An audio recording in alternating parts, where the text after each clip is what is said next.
important than ever because, Mr. Speaker, today in Europe, innocent lives are once again being torn apart. 2 weeks ago today, an attack on a children's hospital in Kyiv. Children with cancer, the target of Russian brutality. And, Mr. Speaker, Russia's malign activity is not confined to Ukraine.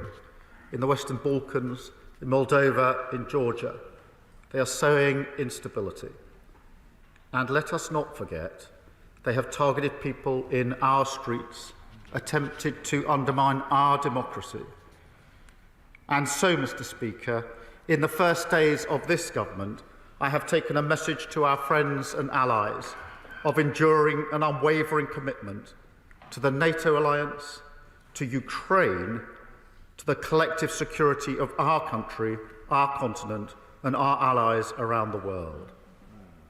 Mr. Speaker, that message was just as relevant at the EPC last week. And can I take this opportunity to thank the Leader of the Opposition who brought that event to our shores in the first place. Mr. Speaker, at these meetings, I took a practical view of how the UK can meet this moment, not driven by ideology, but by what is best for our country. That includes resetting our relationship with the EU, because on these benches, we believe that the UK and the EU, working together as sovereign partners, are a powerful force for good across our continent. That has been my message throughout the many conversations I've had with leaders in recent days. Because, Mr. Speaker, countries want to work with Britain. Of course they do. They welcome renewed British leadership on security, on illegal migration, on global challenges like climate change. Our voice belongs in the room, centre stage, fighting for the national interest.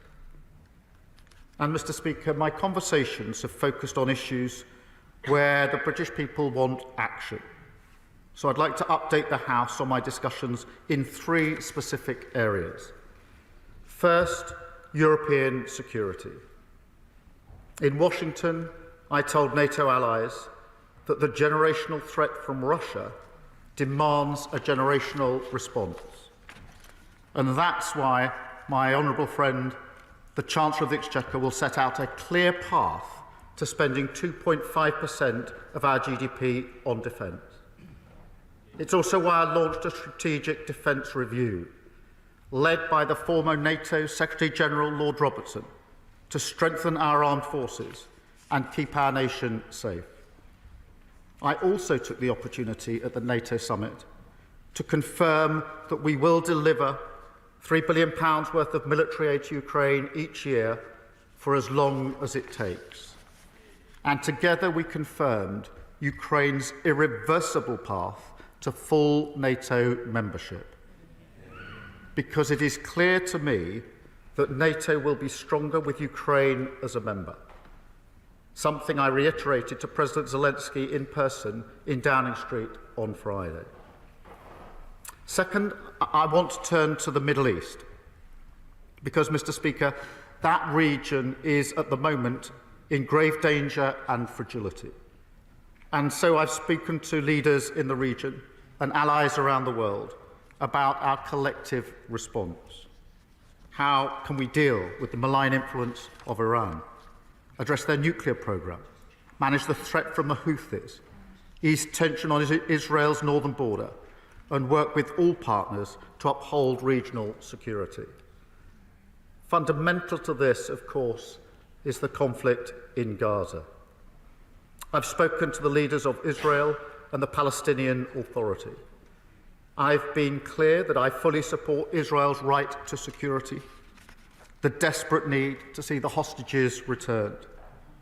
And I've also been clear that the situation in Gaza is intolerable and that the world will not look away as innocent civilians, including women and children, continue to face death, disease and displacement. Mr. Speaker, it cannot go on. We need an immediate ceasefire. Hostages out, aid in, a huge scale-up of humanitarian assistance. That is the policy of this government, and an immediate ceasefire is the only way to achieve it. So we will do all we can in pursuit of these goals, which is why, as one of the first actions taken by this government, we have restarted British funding to the UN Relief and Works Agency to deliver that crucial humanitarian support. Mr. Speaker, we received the ICJ opinion on Friday and will consider it carefully before responding. But let me say that we've also always been opposed to the expansion of illegal settlements, and we call on all sides to recommit to stability, peace and normalisation, and the two-state solution. A recognised Palestinian state, the right of the Palestinian people, alongside a safe and secure Israel. Third, Mr. Speaker, I want to turn to illegal migration. This issue has now become a crisis, and to tackle it, we must reach out the hand to our European friends. We started that work at the EPC, agreeing new arrangements with Slovenia and Slovakia, deepening cooperation across Europe through our new Border Security Command, and increasing the UK presence at Europol in The Hague, to play our full part in the European Migrant Smuggling Centre. Mr. Speaker, the crisis we face is the fault of gangs, no question. But to stop illegal migration, we must also recognise the root causes: conflict, climate change, extreme poverty. So I've announced £84 million of new funding for projects across Africa and the Middle East, humanitarian and health support, skills training and access to education. Because the decisions people take to leave their homes cannot be separated from these wider issues. Mr. Speaker, we will work with our partners to stamp out this vile trade wherever it exists, focus on the hard yards of law enforcement with solutions that will actually deliver results. I've seen this in action, tackling counter-terrorism as Director of Public Prosecutions, and we can do the same on illegal migration. But let me be clear, there is no need to withdraw from the European Convention on Human Rights. That is not consistent with the values of that blood bond, and so we won't withdraw, not now, not ever. Because, Mr. Speaker, the basic fact is the priorities of the British people do require us to work across borders with our partners. And a government of service at home requires a government of strength abroad. That is our role. It's always been our role. Britain belongs on the world stage, and I commend this statement to the House. Thank you, Mr. Speaker. Rishi Sunak. Can I thank the Prime Minister for advance sight of his statement and join him by praising President Biden for his long career of public service, both at home and abroad. Working together, we took our AUKUS partnership to the next level. We supported Israel after the terrible events of October the 7th, defended our countries from the Houthi threat, but also led global efforts to support Ukraine as it resisted Russia's assault. On a personal level, it was a pleasure to work with him to strengthen the partnership between our two countries, and I wish him well. Mr. Speaker, as the Prime Minister indicated, the world is increasingly uncertain, the most dangerous it's been since the end of the Cold War. Russia continues its illegal and brutal invasion of Ukraine. Iran continues with its regionally destabilising behaviour. Both Iran and North Korea are supplying Russian forces in Ukraine as we speak. And China is adopting a more aggressive stance in the South China Sea and the Taiwan Strait. Together, this axis of authoritarian states are increasingly working together to undermine democracies and reshape the world order. And in these circumstances, our alliances take on ever greater importance. And so I commend the Prime Minister on his work with our closest allies at both the NATO summit in Washington and the European Political Community meeting here at Blenheim. Across this House, we built a strong consensus on foreign policy in the last Parliament, and this has stood our country in good stead in this transition. Our allies, particularly Ukraine, know that whilst our government has changed, Britain remains an active, involved and reliable partner.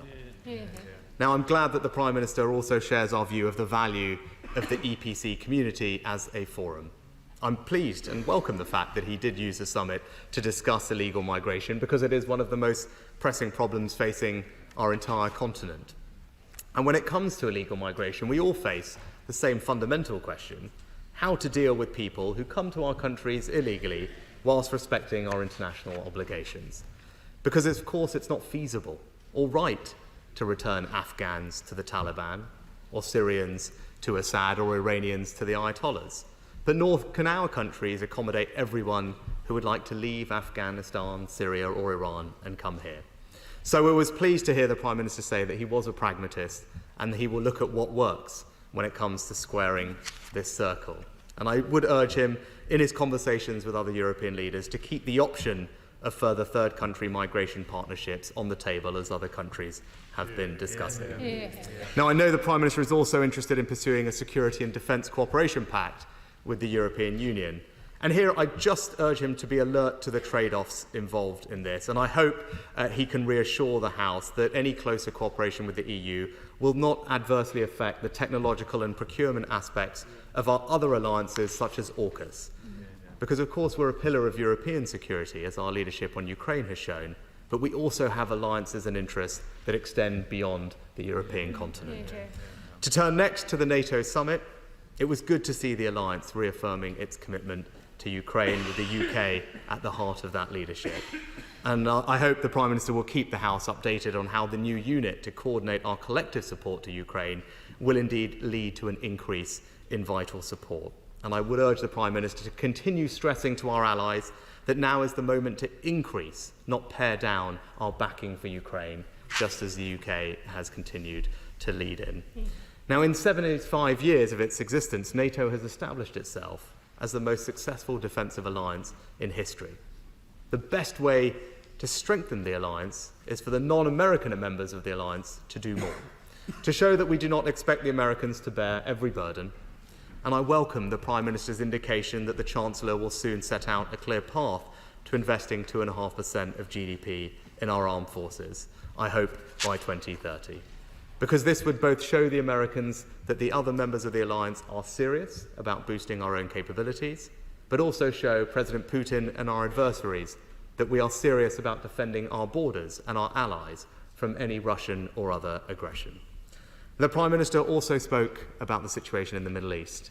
And we all want to see progress towards a two-state solution, where Israelis and Palestinians can both live side by side in peace, prosperity and security.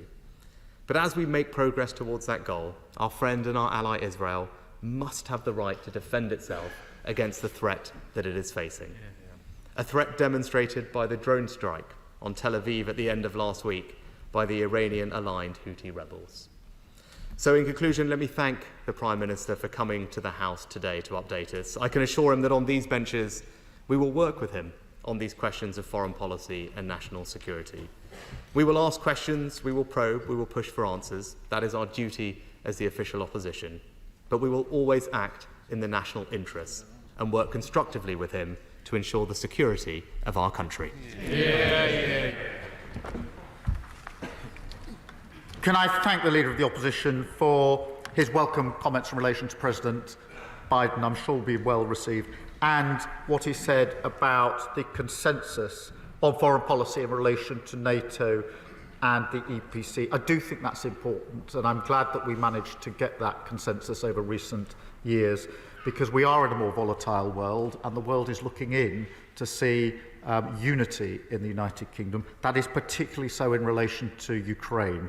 And I have commended the role of the previous government in relation to Ukraine, do so again, and took the deliberate decision when I was Leader of the Opposition not to depart on Ukraine, because I took the view and continue to take the view that the only winner in that circumstances is Putin, who wants to see division. And I think that it's very important for Ukraine to see that continued unity across this House. We will, of course, work with others. And in relation to the particular point, the Prime Minister, the Leader of the Opposition, old habits die hard.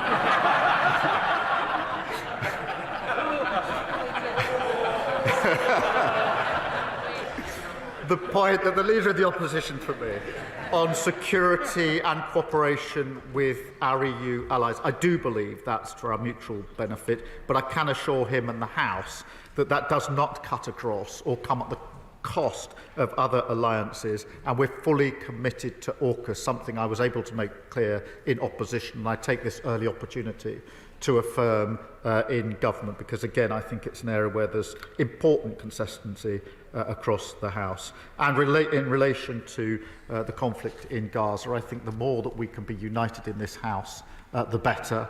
It is an issue of great complexity, but I do think that the approach that has been shown is the right approach, and we take it forward in that spirit. Thank you very much. Lib Dem. Thank you, Mr. Speaker. Can I congratulate the Prime Minister on his flying start on the world stage and for his determination to build not simply a rules-based order, but a rights-based order, rooted in what Churchill called the Great Charter and we call the European Convention on Human Rights. We want its freedoms and liberties to be enjoyed by the people of Ukraine, but that will take victory over Russia. That will need more than courage. It will need resources. So did the Prime Minister discuss with colleagues internationally the need not simply to freeze Russian assets, but to seize Russian assets and to put them to work in defeating once and for all the tyranny of President Putin? Well, I thank my honourable friend for that question. The centrality of the Ukraine issue, yes, of course, it requires resource, it requires more pressure in relation to sanctions, but it requires resolve. And one of the key issues coming out of the NATO Council in Washington was a real sense of, particularly in relation to Ukraine, a bigger NATO with more countries than have ever been at the Council before, a stronger NATO, but also a unity of resolve when it came to standing up to Russian aggression, particularly in Ukraine. And therefore, whether it's resources or sanctions, they were central to the agenda there. Thank you. Leader of the Liberal Democrats, Ed Davey. Thank you, Mr. Speaker, and can I thank the Prime Minister for advance sight of the statement. Closer cooperation with our European neighbours is absolutely essential, whether it's Russia's illegal war against Ukraine or tackling the criminal gangs responsible for the small boats crisis, and I welcome the new government's change in approach on this. I also welcome, Mr. Speaker, the new government's support for an immediate ceasefire in Gaza. Clearly, we need to put an end to the humanitarian devastation there, get the hostages home, and open the door to a two-state solution. Upholding international law is also crucial, and to that end, I hope the government will respect the ruling of the ICJ last week when it considers it. Coming on to the NATO summit, 70 years on from the foundation of NATO, the alliance has never been more relevant. And we support the NATO summit pledge of long-term security assistance for Ukraine, as well as increased support now to ensure she can resist Russia's attacks and liberate her territory. I'm pleased that in this new Parliament, this House will continue to stand united behind the brave Ukrainians opposing Russia's illegal war, just as we've done together in recent years. But I hope that members of this House will not be complacent about the impact that the upcoming US elections could have on the security of not just the UK and our allies, but Ukraine too. We must hope that the leadership of President Biden continues with his successor, and I'd like to echo the Prime Minister's tribute to President Biden. But whatever happens in the US, part of the answer is for the UK and Europe to increase defence spending. The previous Conservative government has left a legacy of the smallest army since the age of Napoleon and played fast and loose with public money, making our shared ambition of 2.5% of GDP for defence spending a much more complicated route. And we look forward to the Chancellor Exchequer's plan. I hope that this government will start by reversing the planned cuts to the army of 10,000 troops. This is a vital first step. So will the Prime Minister reassure the House and the country that this will be a priority within the recently launched Strategic Defence Review? We also urge the government to move further and faster in taking steps to seize the frozen Russian assets, of which there are £20 billion worth on our shores and the same amount on the continent. I hope that he will recognise that we have an opportunity to lead within Europe on this vital issue. If the US cannot, Europe must. Thank you very much. On the three issues, firstly, on the international courts, we do respect the independence of the court and international law, and let me be very clear about that. I won't get tempted into questions about the US elections later this year. Safe to say that it will obviously be for the American people to decide who they want as their president, and as you would expect, we will work with whoever is the president after they've made their choice. On the question of troop numbers, I take the point about the low numbers of troops. That will be looked at in the strategic defence review that we're carrying out into threats, capability and resources. Thank you. Dr. Ruperhart. Thank you, Mr. Speaker. It was incredibly pleasing to see the Prime Minister both at NATO and welcoming leaders from across our continent to Blenheim Palace in a historic moment for a reset with Europe after the disastrous legacy that the departing government left behind. Can I ask, did the subject of youth mobility for students and such like arise? And could his government look into repairing this for its soft power, cultural exchange and growth-boosting properties that have been so valued as we're now in a post-Erasmus era? I thank the Honourable Lady for her question. Look, the reset with our European allies was well received. And there was clearly an appetite to work in a different and better way with the UK, and I think that will stand us in good stead as we go forward. We did have discussions about a closer relationship with our EU allies, but I made it very clear from the outset, as I have done in opposition, that does not mean rejoining the EU, that does not mean going back into the structures of the EU, and it does not mean freedom of movement. And I took the early opportunity to make that clear to our European allies so that we can move forward progressively, but with the right framework in mind. Thank you. Sir Julian Lewis. May I congratulate the Prime Minister on his election victory, and particularly on the very strong commitment he gave at the beginning of his campaign to the maintenance of the strategic Trident nuclear deterrent in the future. Does he agree with me that if an organisation like NATO had existed in 1914 or in 1939, which committed America to the protection from day one of countries like Belgium in the one case or Poland in the other, those two terrible conflicts might well never have broken out? And does he therefore share my concern that the virus of isolationism is once again on the move in certain parts of the American political spectrum? Thank you for that question. Firstly, I was able to make clear our unshakable commitment to the nuclear deterrent, something I did in opposition. I've been able to make absolutely clear as Prime Minister, and it was very important that I did so from the outset. In relation to what may have happened in the past, I won't speculate, but I do believe that NATO is the most successful alliance the world has ever known. And that it is as needed now as it was when it was founded. The Labour then government was very proud to be a founder member of NATO, and it was very important for me to reaffirm our unshakable support for NATO. The world is a more volatile place. The challenges are greater now than they've been for many years, and I think that NATO is as needed now and as relevant now as it's ever been in its history. Thank you. Rachel Maskell.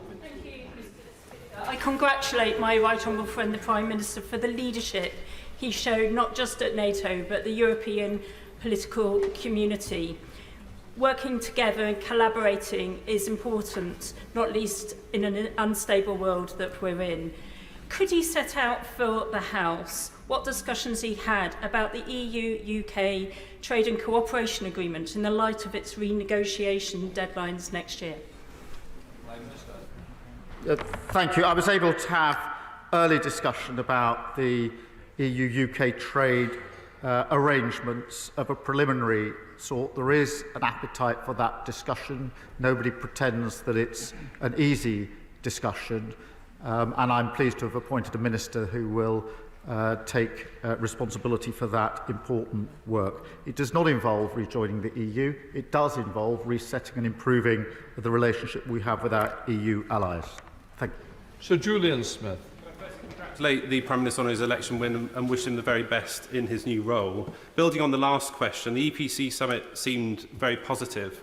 How does he see using this political locus to get the UK in the best possible position for the renegotiation of the TCA in 2026?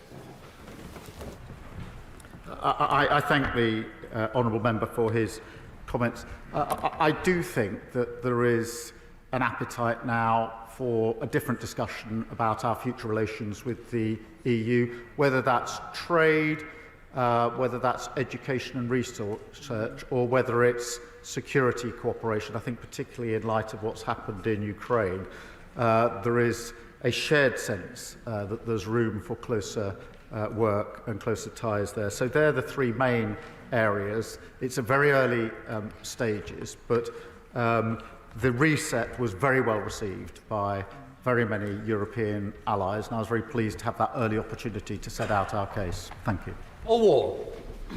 Mr. Speaker, the Prime Minister's statement will be warmly welcomed by the people of Rochdale, particularly the Ukrainian community which has flourished in our town for nearly 80 years. So can I pass on to him a direct message from Olga Kurtunik, who is the chair of the Rochdale branch of the Association of Ukrainians in Great Britain, who told me yesterday she's very, very grateful for the Prime Minister's continued support for President Zelensky in the fight against this illegal war that Putin waged. Well, I'm very pleased to hear that and to be able to make that clear commitment. But I do want to emphasise this is the continuation of the work of the previous government, which we fully supported before and fully support now, and therefore I think what is also important for our communities and certainly important for the international community is to see the unity that we've been able to maintain here in this chamber. The world watches in relation to our unity, and it's very important therefore that we maintain it as we go forward. Thank you. Stephen Gethins. Mr. Speaker, can I add my personal congratulations to the Prime Minister on this election win as well. Mr. Speaker, the international rules-based system is the cornerstone of peace and security. When the Prime Minister talks of a ceasefire in Gaza and implication of the rule of law, what measures is he willing to take to make sure that's implemented? And furthermore, being outside the EU makes us less safe. The populists who want us to turn away from the EU and towards Trump-style isolationism are playing straight into Putin's hands. So what are we doing to get closer to the EU? Well, on both those points, firstly, in relation to a ceasefire, obviously talks are underway at quite an advanced stage, and we have already urged all sides in the international discussions that I've had to move forward on a ceasefire, because without a ceasefire it's very difficult to envisage the circumstances in which further hostages can come out safely, aid can go in the scale that's desperately needed, but also a ceasefire can be a foot in the door for the beginning of a process, however remote it may seem at the moment, to a two-state solution. In relation to the EU, look, we've got a shared interest in safety and security with our EU allies, and that was very much the topic of discussion we had at the EPC summit last week. George Simons. Thank you, Mr. Speaker. For my constituents in Makerfield, restoring control over our borders is a key issue of concern. It's become a matter of public trust. Does the Prime Minister agree that the new Border Security Command is an opportunity to show how the UK can play a leading role in tackling criminal smuggler gangs? Prime Minister. Yes, I do.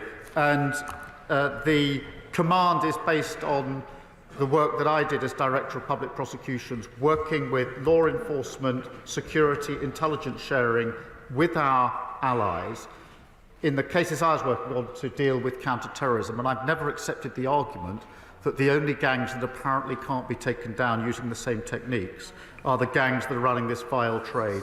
There was a real interest in what we were saying at the EPC summit last week, and an understanding that if we do share intelligence, data, strategy and approach that we can all do more to bring down these vile gangs. Thank you. Sir John Whittingdale. May I welcome the Prime Minister's reiteration that the UK remains the strongest supporter of Ukraine against Russian aggression.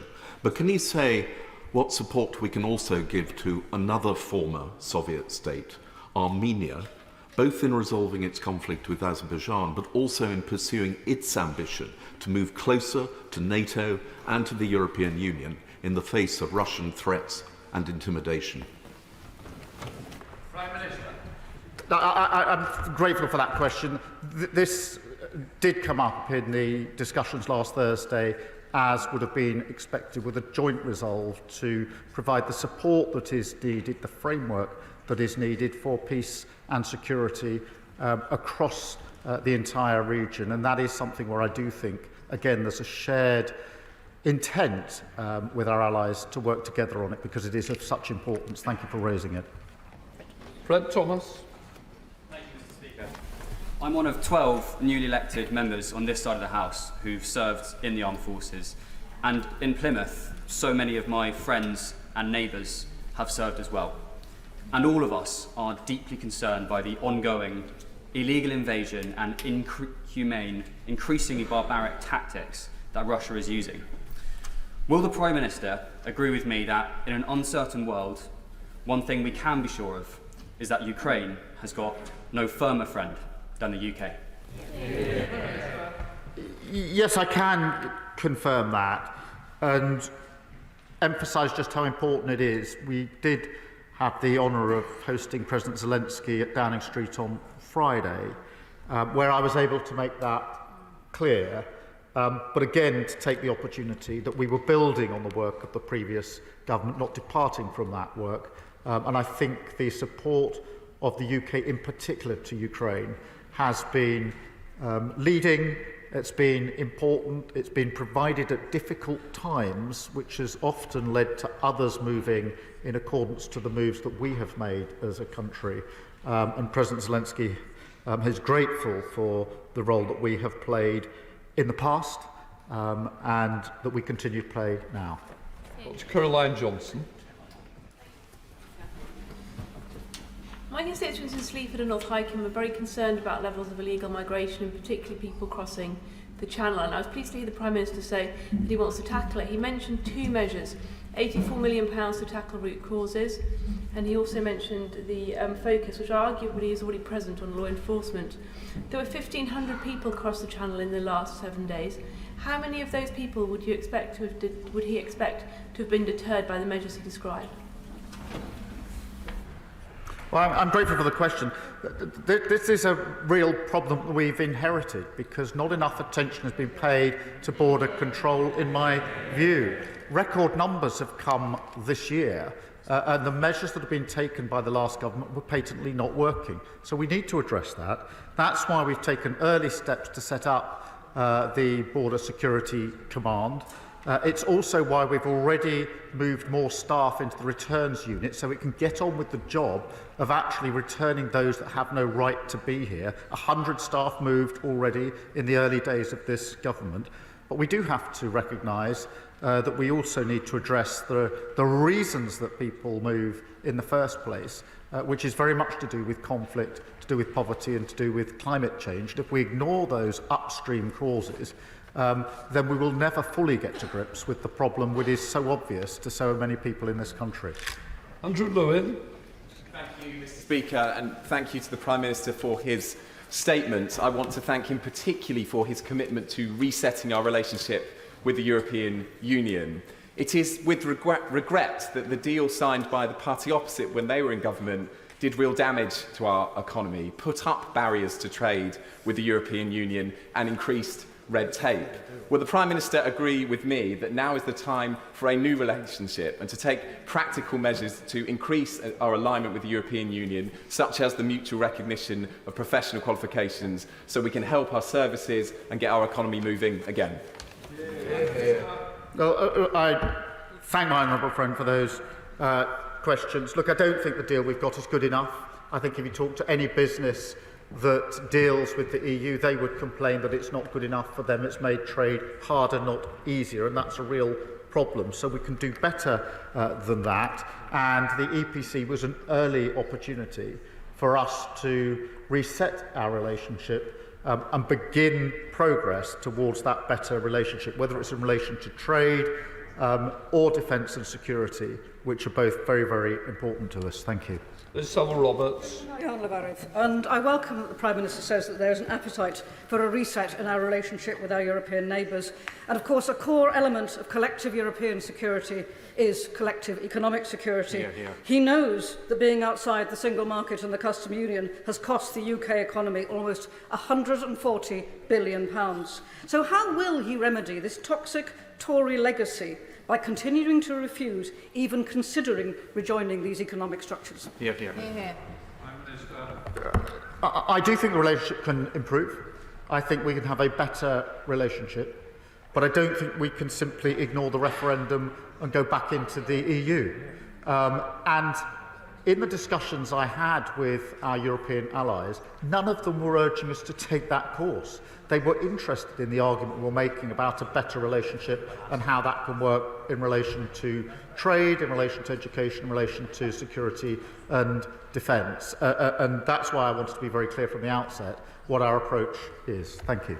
Joe Morris. Mr. Speaker, the Hexham constituency, as the Prime Minister will know, is proudly home to the Otterburn Rangers, which has played a key role in training our armed forces for decades. I'd like to know what steps the Prime Minister will take to improve the working relationship between our armed forces and those of our NATO allies.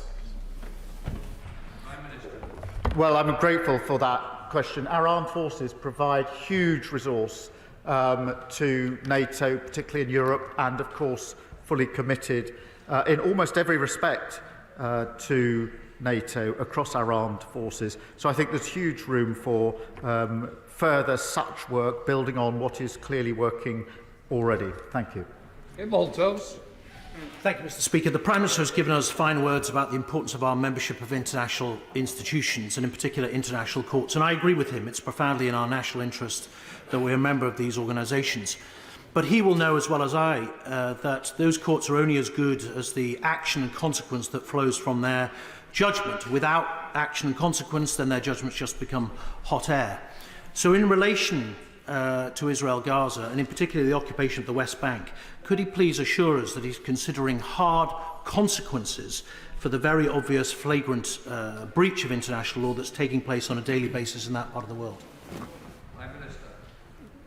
I'm grateful for that question because I believe in international law, and I think it's very important that we keep to our commitments in international law. We're known for that as a nation, and it matters to the world. In relation to the courts, I respect their independence. Obviously, we will have robust discussion about the particular judgments or actions that they might publish and decisions that they come to. But it is important, if you believe in international law, to be equally clear that we support the independence of the courts. Without that anchor, then we do not have the framework that is so important to us in terms of enforcing international law. Thank you. Adam Georgie. And I welcome the Prime Minister's statement and very much echo his words about President Biden. Does the Prime Minister agree with me and the people of Newcastle-under-Lyme that the only way to stop illegal migration and the subsequent tragic loss of life is by our United Kingdom working closely and more closely with our European neighbours to smash the gangs who run this vile trade? Yes, I do. And we've already been able to put further resource into Europol.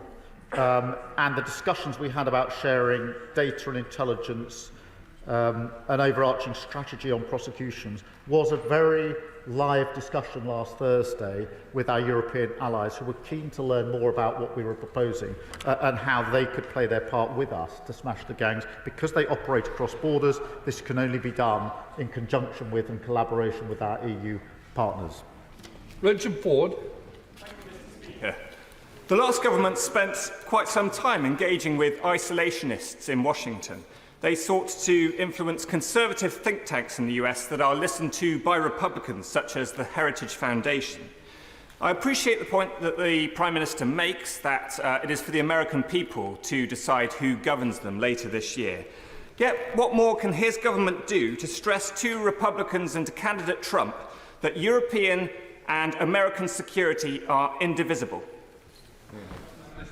Well, in relation to the first part of the question, luckily I don't answer for the last government, I answer for this government. On the question, look, we will work with whoever the American people elect in as president, but and specifically on the question, the relationship, the special relationship between the UK and the US is, it was forged in the most difficult of circumstances. It's endured for many years, and I think it is important both to the US and the UK to maintain that special relationship. I've had the early opportunity to make my position clear on this, which again is a continuation of the position of the last government, and that special relationship matters to us, whoever ends up being the President of America. Sally Jameson. Mr. Speaker, does the Prime Minister agree with me that we need a NATO-first defence policy in the face of growing Russian aggression like we've seen in Ukraine? And will he also join me in paying tribute to the Doncaster Ukrainian Centre in my constituency, who have worked around the clock and tirelessly to support Ukrainian refugees, demonstrating the true community spirit of Doncaster? Yeah. Well, let me start by joining in that and making it clear how important that work that's done in so many communities is really important in terms of the support that is shown and the welcome actually it's shown as well to refugees. In relation to the point about NATO first, this is very important. As I say, we're very proud to have been the founding members among the founding members of NATO, and the review that we've put into place does have framework principles, one of which is NATO first, so that will inform the way in which we conduct the strategic review. Thank you. Sir Desmond Swain. Why do we continue to limit Ukraine's ability to take the fight to Russia? Well, the approach to capability which has been provided from the UK remains the same now as it was 3 weeks ago. So no different decisions have been taken based on the principles of recognising Ukraine's right to self-defence and the parameters of international law. I think that's right, and that's why no new decisions have been taken in relation to that. John Slinger. Thank you, Mr. Speaker. Will the Prime Minister agree with me that the strength and unity of purpose expressed by our international alliances is mirrored and indeed enhanced by the solidarity with which the British people have shown friendship in accommodating Ukrainians in this country? And would he join me in praising the work of the Rugby Ukrainian community and assuring me that his government will continue to support such groups going forward? Yes, on both points. I was very struck a number of months ago when I was in Swindon with Ukrainian women who were leading some of the workshops on businesses and success and the incredible contribution they were making. On the main point about the attitude of the British people, it was really good to be able to say to President Zelensky, as I did, that we've just had an election and that we've been all over the United Kingdom, and pretty well wherever we went, you saw the Ukrainian flag and people supporting Ukraine, irrespective of party political differences. There was a real sense that the whole country, as well as the government and the opposition here, support Ukraine and are determined to do whatever they can to stand up to Russian aggression. And I think we should be really proud of the fact that we see that right across the country. Jeremy Corbyn. Thank you, Mr. Speaker. I congratulate the Prime Minister on the office he's achieved and thank him for the statement he's given today, and I'm pleased with the decision to remain as part of the European Convention on Human Rights. In all the meetings he's had with both the EU and NATO, was the issue of global war considered? The issues not just of the wars in Ukraine and Palestine, but also in Sudan, in Congo and Yemen, and the possibilities of involving the UN much more in looking towards a more peaceful future rather than a continued greater expenditure on arms. And if we are to follow the role of international law, whilst I'm pleased that he's called for a ceasefire in Gaza, surely it needs to go a bit further and call for the withdrawal of Israeli occupying forces in both Gaza and the West Bank, and an end to our complicity by the supplying of arms to Israel. Order. Can I just gently say to Honourable Gentleman, I've got a lot more to get in as well. As important as his message is, I need to make others heard. Prime Minister. Let me deal with both points. Firstly, in relation to conflict resolution, yes, that did come up because we had a very full discussion about illegal migration, about the law enforcement aspect of it, as I've explained, but also about the root causes of migration, conflict, poverty and climate change being key among them. In relation to a ceasefire, look, the prospect of a ceasefire is there. I'm urging all parties to take that opportunity, which is an important foot in the door for the political process that I believe is the only process that's going to bring about lasting peace and resolution in the Middle East, which is why it's so important. Katie White. I congratulate the Prime Minister on clearly a very successful set of meetings over the last week, but can I ask my right honourable friend, does he agree that the shift in relationship with the European Union led by the previous government has indeed made us economically poorer and undermined small businesses like the toy shop in my constituency in Horsforth, which closed? Can I ask, will he ensure that small businesses and their needs and prosperity will be at the heart of any renegotiation deal in 2 years' time? Well, I'm grateful for that question. Look, there are businesses across the country who are dealing with Europe who do feel that the deal that this government, the last government, negotiated is not good enough for them, and it's made trading much harder for them, which is why they're encouraging of us to reset that relationship and make sure that we get a better deal. It would be better for our country, be better for our businesses and better for our economy, and our number one mission in government is to grow our economy, and so it's very important to be seen in that context as well. Sir Geoffrey Clifton-Blow. Thank you, Mr Speaker. May I congratulate the Prime Minister too on what has obviously been a successful series of meetings last week. He set out some of his new policies to deal with illegal migration across the Channel today and return illegal migrants from this country. Over what sort of timescale could the British people reasonably expect his new policies to start have a real effect on these issues? Well, we've taken early measures because I know that the British people want to see the impact, they want to see a difference, and they do feel very much that in recent years there's been a loss of control of the borders, and that is a matter of border security and actually a matter of national security. So that is why we've acted quickly to begin the steps to better set up the Border Security Command. That is why we've already begun to put more staff in the returns unit and taken a decision in relation to the upstream work that is needed to reduce the likelihood of migration in the first place. They are early steps. I'm not going to put an arbitrary date on it, but I do understand the thrust of the question, which is that this is an area of great importance where the British people want to see a material change in the situation as it now is. Art Ferguson.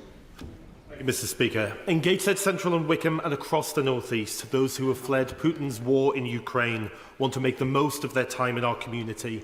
But above all, they want to know that the British people stand with them. So I thank the Prime Minister for his ongoing support for the people of Ukraine. But can he expand further on Ukraine's future entry into NATO, which is so critically important? Yes, I can. I'm grateful for the opportunity to do so. The NATO Council committed itself to an irreversible path to membership of NATO. That is a material step forward from a year ago, and it's among the reasons that President Zelensky said that the Council was a success in relation to membership of NATO. And that's why I said what I'd said in my statement, but now that path is irreversible, and that is a good thing, welcomed across the NATO allies. Thank you. Greg Smith. Thank you, Mr Speaker. The level of infiltration by Hamas into UNRWA is well documented. From UNRWA staff taking part in the pure evil that was the 7th of October attack, to UNRWA-funded schools being used to store weapons and harbour terrorists, to terror infrastructure being found under UNRWA's own headquarters in Gaza City. So can I ask the Prime Minister, before he took the decision to recommit UK taxpayers' money to UNRWA, what advice did he receive on that infiltration, and what steps has he demanded that UK taxpayers' money can never, ever be used to fund terror or preach hate?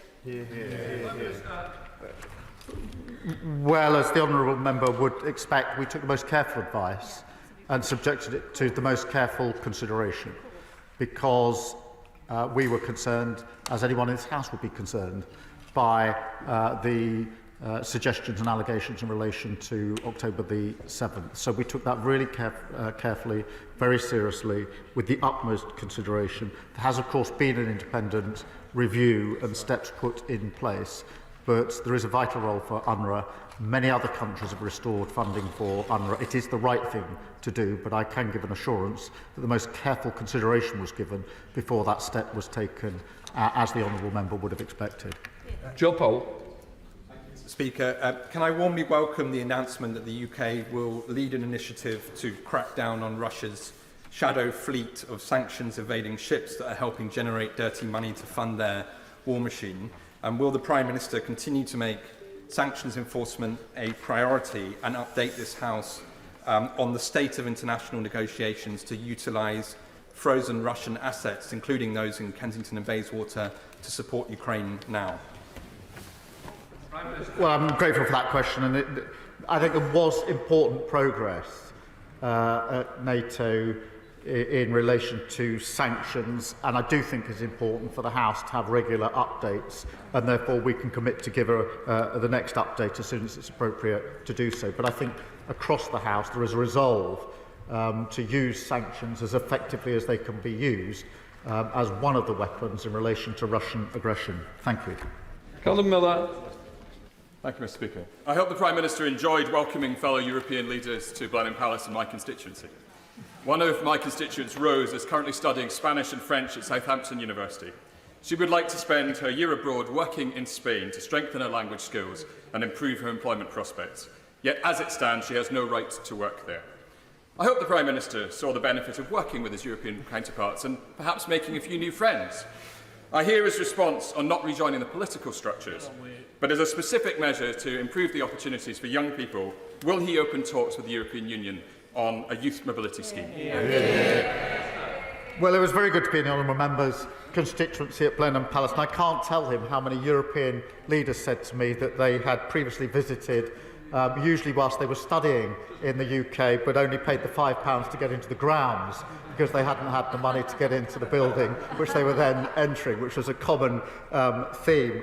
On the substance of his question, look, we're not returning to freedom of movement, but I do understand the desire of people to work in other countries. But look, I need to be clear, there's no rejoining the EU, there's no rejoining the single market or the customs union or return to freedom of movement. But I do believe there's a better deal that we can work on. And I think that the more we can work across the House on that, the better, because then it will be the more enduring. Peter Swallow. Speaker. As the proud home of the RMA Sandhurst, my constituency knows the vital importance of our armed forces in keeping Britain safe.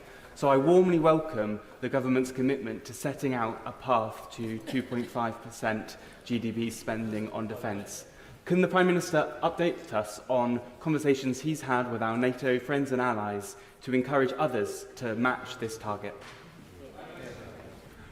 Well, I'm proud of the commitment we already make to NATO over the 2%, and we did have a discussion at the NATO Council, as you'd expect, on the need for all NATO members to make that contribution and to increase their contribution, and there was a commitment to do so.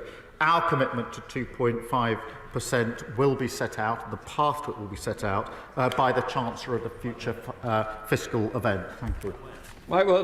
Thank you, Mr. Speaker.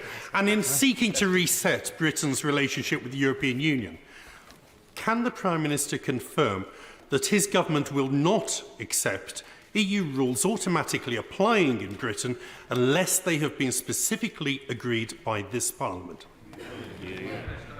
Yes. Oliver Ryan. Can I thank the Prime Minister for the leadership that he's shown in his discussions at Blenheim, especially on NATO? I'm proud to see the Prime Minister recommit us to a two-state solution in the Middle East and to an immediate ceasefire in Gaza. Does he agree with me that this conflict is urgent and dire, but needs sober and considerate solutions rather than extreme rhetoric from those who might seek to sow further divisions?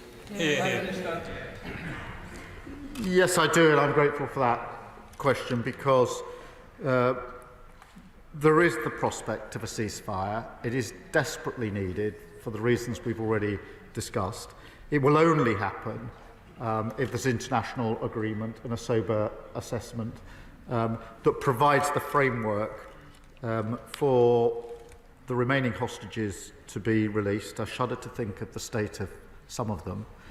For the aid desperately to be allowed in at the scale it's needed, and for beginning of the process, in my view, the only process that will lead to a lasting resolution of this awful conflict. And I think that it's all of our, not just interest, but duty to do everything we can to ensure that that comes about. That completes the first statement. I'll let the front bench change over.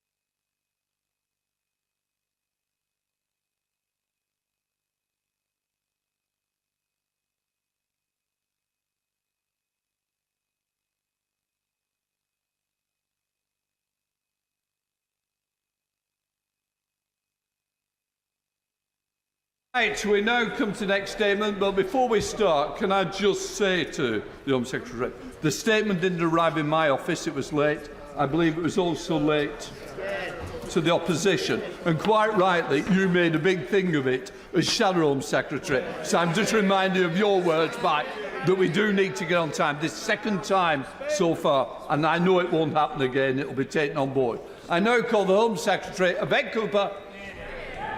Thank you, Mr. Speaker. Can I thank you for standing up for the opposition front benches, as I know you have done so very often for me in the past, and apologise to the Shadow Home Secretary for any delay in the statement. Mr. Speaker, most people in the UK want to see strong border security with a properly controlled and managed asylum system where our country does its bit to, alongside others, to help those who have fled persecution, but where rules are properly respected and enforced, so those with no right to be here are swiftly removed. At the moment, we have none of those things. Border security is being undermined by criminal smuggler gangs, and the asylum system is in chaos. 19 lives have been tragically lost in the Channel so far this year, including children. No one should be making these perilous small boat journeys.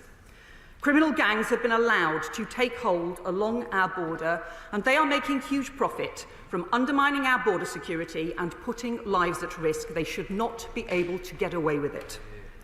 Crossings in the first half of 2024 are up by 10% on last year, numbers going up instead of coming down. And at the same time, the asylum backlog is getting worse as decision-making in the Home Office has dropped. And a Home Office spending on asylum support has increased sevenfold in the space of just 3 years. This cannot go on. So since my appointment 2 weeks ago, I have reviewed the policies, programmes and legislation that we have inherited from our predecessors, and I have been shocked by what I have found. Not only are there already serious problems, but on current policies, the chaos and costs will likely get worse. First, on our border security. It's clear that the security and enforcement arrangements we've inherited are too weak. Criminal gang networks are operating with impunity along our border, across the continent and beyond, and across the UK too. Action along the Channel between Britain and France has improved and is preventing some boat crossings. The work of the Small Boats Operational Command in the Channel is important and will continue. But we need to go much further. We should be taking far more action upstream long before the boats ever reach the French coast.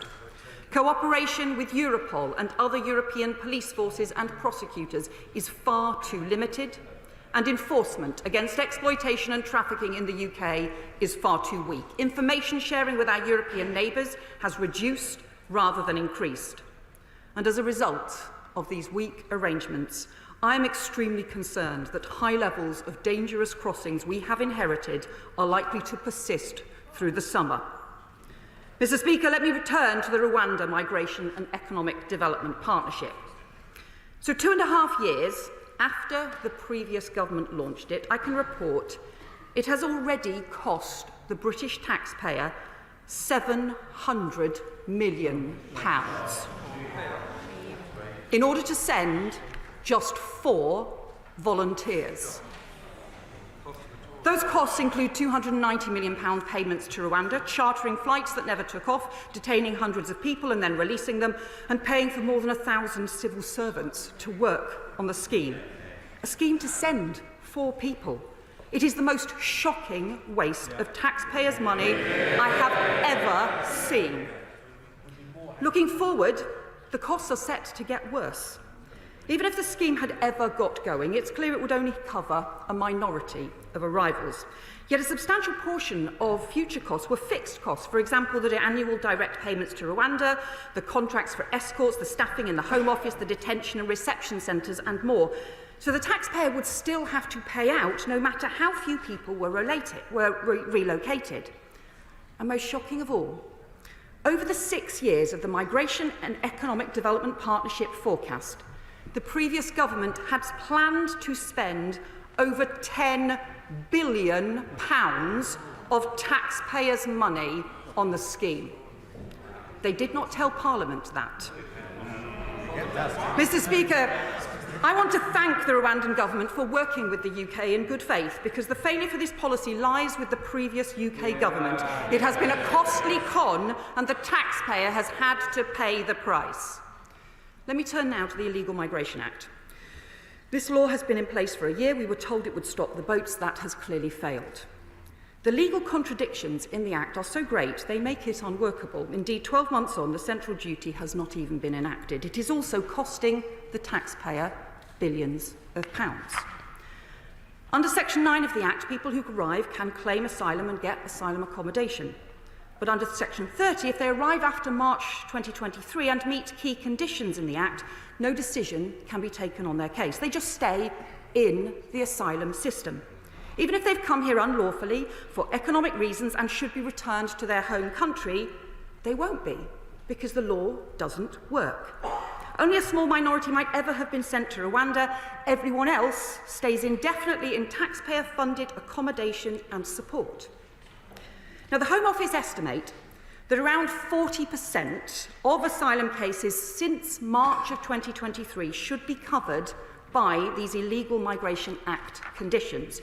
The remaining 60% under the previous government's policy should still have been processed and cleared in the normal way. However, even though previous ministers introduced this new law 12 months ago, they didn't ever introduce an effective operational way for the Home Office to distinguish between the cases covered by the Illegal Migration Act and the other cases where decisions should continue, between the 40% and the 60%. So as a result, decisions can't be taken on any of them. I have been shocked to discover that the Home Office has effectively stopped making the majority of asylum decisions. Thousands of asylum caseworkers cannot do their proper job, and as a result, the backlog of asylum cases is now going up. It is the most extraordinary policy I have ever seen. We have inherited Asylum Hotel California. People arrive in the asylum system and they never leave. The previous government's policy was effectively an amnesty, and that is the wrong thing to do. And it isn't just bad policy, it's also completely unaffordable. The cost of this indefinitely rising asylum backlog in hotel and accommodation support bills is astronomical.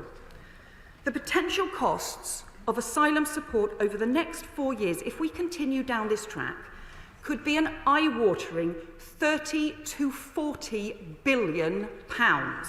That is double the annual police budget for England and Wales. Mr. Speaker, this newly elected government is not prepared to let this chaos continue. So let me turn to the action we are urgently taking to restore some grip to the system, to tackle the chaos and to get costs down. First, I have informed the Rwandan government we will be ending the Migration and Economic Development Partnership. We will save £220 million on further direct payments to Rwanda over the next few years, and we will immediately save up to £750 million that had been put aside by the previous government to cover the MEDP this year. Second, we will invest some of the saved money from the Migration Partnership into a new Border Security Command instead. It will bring together the work of the Border Force, the National Crime Agency, the Small Boats Operational Command, intelligence and security officers. The recruitment has begun for a new commander, and we will put in place additional cross-border officers, investigators, prosecutors, intelligence and security officers, with new counter-terror-style powers against organised immigration crime announced in the King's speech last week. We're immediately increasing UK officers' involvement in Europol and the European Migrant Smuggling Centre. And third, we will replace the Rwanda Migration Partnership with a serious returns and enforcement programme. We have immediately replaced the flight planning for Rwanda with actual flights to return people who have no right to stay to their home countries instead. We're immediately redeploying Home Office staff away from the failed Rwanda partnership and into returns and enforcement to reverse the collapse in removals that has taken place since 2010. And I have tasked the Immigration Enforcement Team with intensifying enforcement activity this summer, targeting illegal working across high-risk sectors. Fourth, we will end the asylum chaos and start taking asylum decisions again so we can clear the backlog and end asylum hotels. The new Border Security, Asylum and Immigration Bill announced in the King's speech will bring in new replacement arrangements, including fast-track decisions and returns to safe countries. But in the meantime, I am laying a statutory instrument which ends the retrospective nature of the Illegal Migration Act provisions so that the Home Office can immediately start clearing cases from after March 2023. Mr. Speaker, making this one simple change will save the taxpayer an estimated £7 billion over the next 10 years. And fifth, as the Prime Minister has just set out, we will work closely with our European neighbours to tackle the upstream causes of migration, including through the Rome process. Mr. Speaker, this country will always do our bit alongside others to help those fleeing war and persecution. But we need a proper system where rules are enforced. There are no quick fixes to the chaos created over the last 14 years, and it will take time to clear the asylum backlog, to bring costs down, to get new enforcement in place, to strengthen our borders and prevent dangerous boat crossings. But there is no alternative to serious, hard graft. We cannot waste any more time or money on gimmicks. The country voted for change, and that means it is time for a sensible and serious plan. I commend this statement to the House. Just say a very important statement, and it ran over slightly, so I'm more than happy for the front bench spokespersons also to run over if need be. Shadow Home Secretary James Cleverly. Mr. Speaker, thank you very much. And I welcome you back to your place, my first opportunity to do so. In my time both as Home Secretary and indeed before that as Foreign Secretary, you were very kind to me, my minor indiscretions at the dispatch box, late deployment of statements and slight overrunnings. As you know, you've also been very, very kind to my family in sometimes quite trying circumstances, and I very much appreciate that. I also want to take this opportunity to congratulate the Right Honourable Lady on her appointment as Home Secretary. It is a challenging but incredibly rewarding job, and I genuinely, because the security of this nation is now very much in the hands of her and her ministers, I genuinely wish her all the success in everything she is looking to do. And I know she inherits in the Home Office a dedicated team of civil servants who will help her keep the country safe and secure. They did that to me when I was in her position. I'd also like to take this opportunity, of course, it's disorderly to recognise their presence, but if I were to wave my hand vaguely in this direction, I might also take the opportunity to thank my previous private office civil servants. It says here, I want to thank the Home Secretary and her team for advance sight of the statement. I just put a line through that. The Labour Party and indeed the Home Secretary in her statement like to talk tough on border security, but today's statement, despite all the hyperbole and the made-up numbers, is basically an admission of what we knew all along. Is that the Labour Party have scrapped the Rwanda partnership on ideological grounds, removed a deterrent which the National Crime Agency said that we needed, and the level of discourtesy directed towards the people and government of Rwanda is quite breathtaking. To have them read about this decision in the papers before anyone from government had the good grace to formally notify them, I think is an error, and no one in this House believes for a moment that that level of discourtesy would have happened had this partnership been with a European country. Labour has given an effective amnesty to thousands of asylum seekers who are banned under Conservative plans.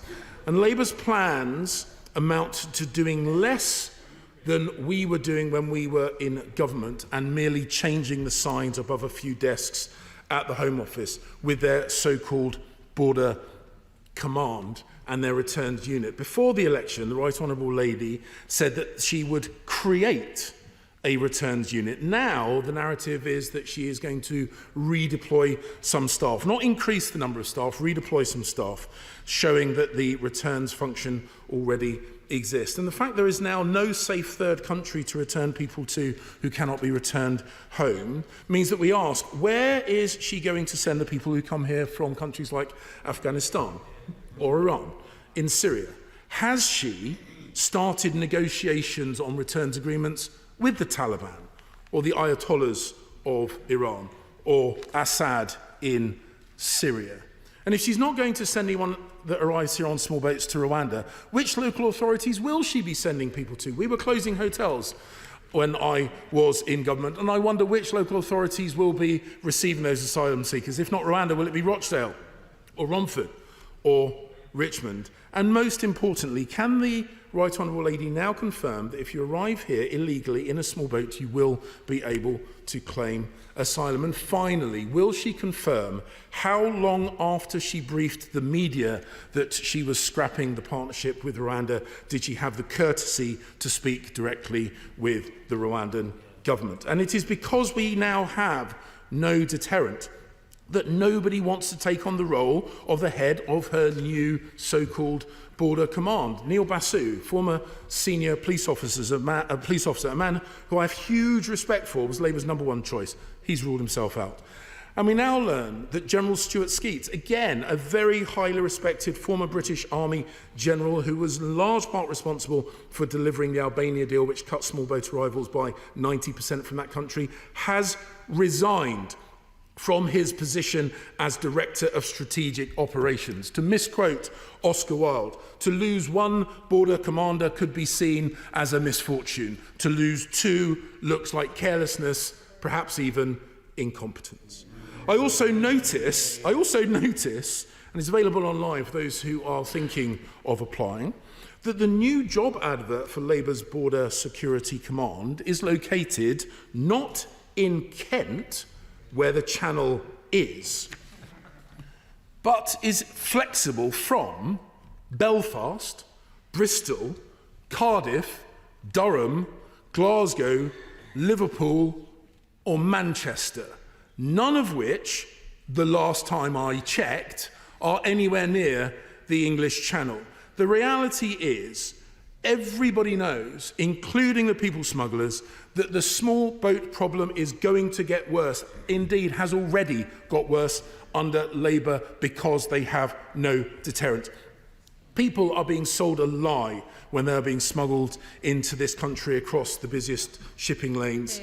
And we do need to stop them. Too many lives have already been lost. Sadly, 6 more have been lost in the Channel in the last few weeks, and our hearts go out to them and their loved ones. We disagree on many things, but we can agree that we need to put an end to this evil trade. But sadly, the initial decisions that her government has made this problem worse and not better. Secretary. Thank you, Mr. Speaker. Can I welcome the words that the Shadow Home Secretary gave about the dedication of the Home Office officials and also the importance of work on national security. As he will know, when I was in the shadows, I always worked with him and supported him around national security issues. I know he will do the same as well, and I welcome him to his shadow post as well. I presume this was the first of the Conservative leadership speeches, contest speeches that we have heard today. Let us respond to some of the things that the Shadow Home Secretary has said. Look, you realise, let's all be very clear, what it is we have inherited from him and from his party. We've had the highest level of spring crossings ever. That is what has happened under his party. We've had gangs left to wreak havoc, not just along the French coast, but across our border, through our country and back through Europe as well. We've got asylum supports, costs set to rise to £30 to £40 billion over the next 4 years as a result of his decisions and his party. And as for this idea about deterrent, I'm really sorry. I'm sorry, 4 volunteers being sent to Rwanda isn't a deterrent to anyone for anything at all. And the idea that he would spend £10 billion on this fantasy, this fiction, this gimmick, rather than ever do the hard graft. I think £700 million has already been spent on sending just 4 volunteers in 2.5 years. Now, we had often warned that it would frankly be cheaper to put them up in the Paris Ritz. Frankly, it turns out, it would actually be cheaper to buy the Paris Ritz. And as for the amnesties, I don't know if he has ever understood the Illegal Migration Act that he voted for and then he inherited from his predecessors, because when he asks what happens to people who arrive illegally and can they claim asylum, that is exactly what happens under Section 9 of his Illegal Migration Act. They can all claim asylum and they can all enter the asylum system and will be entitled to asylum support. That is what happens. That is the system that he's been presiding over and running since he became Home Secretary. That is the system that we have now inherited. The problem is, people enter the asylum system and they never ever leave. He didn't even bring in the operational arrangements to try and properly take decisions, and his Home Office effectively stopped taking the majority of asylum decisions in May. Maybe he didn't even know, but that is what's happened in his Home Office. Mr. Speaker, this party and this government doesn't believe in amnesties. We think the rules need to be respected and enforced. His party is the one who has actually given an effective amnesty to people who can stay in the asylum system forever.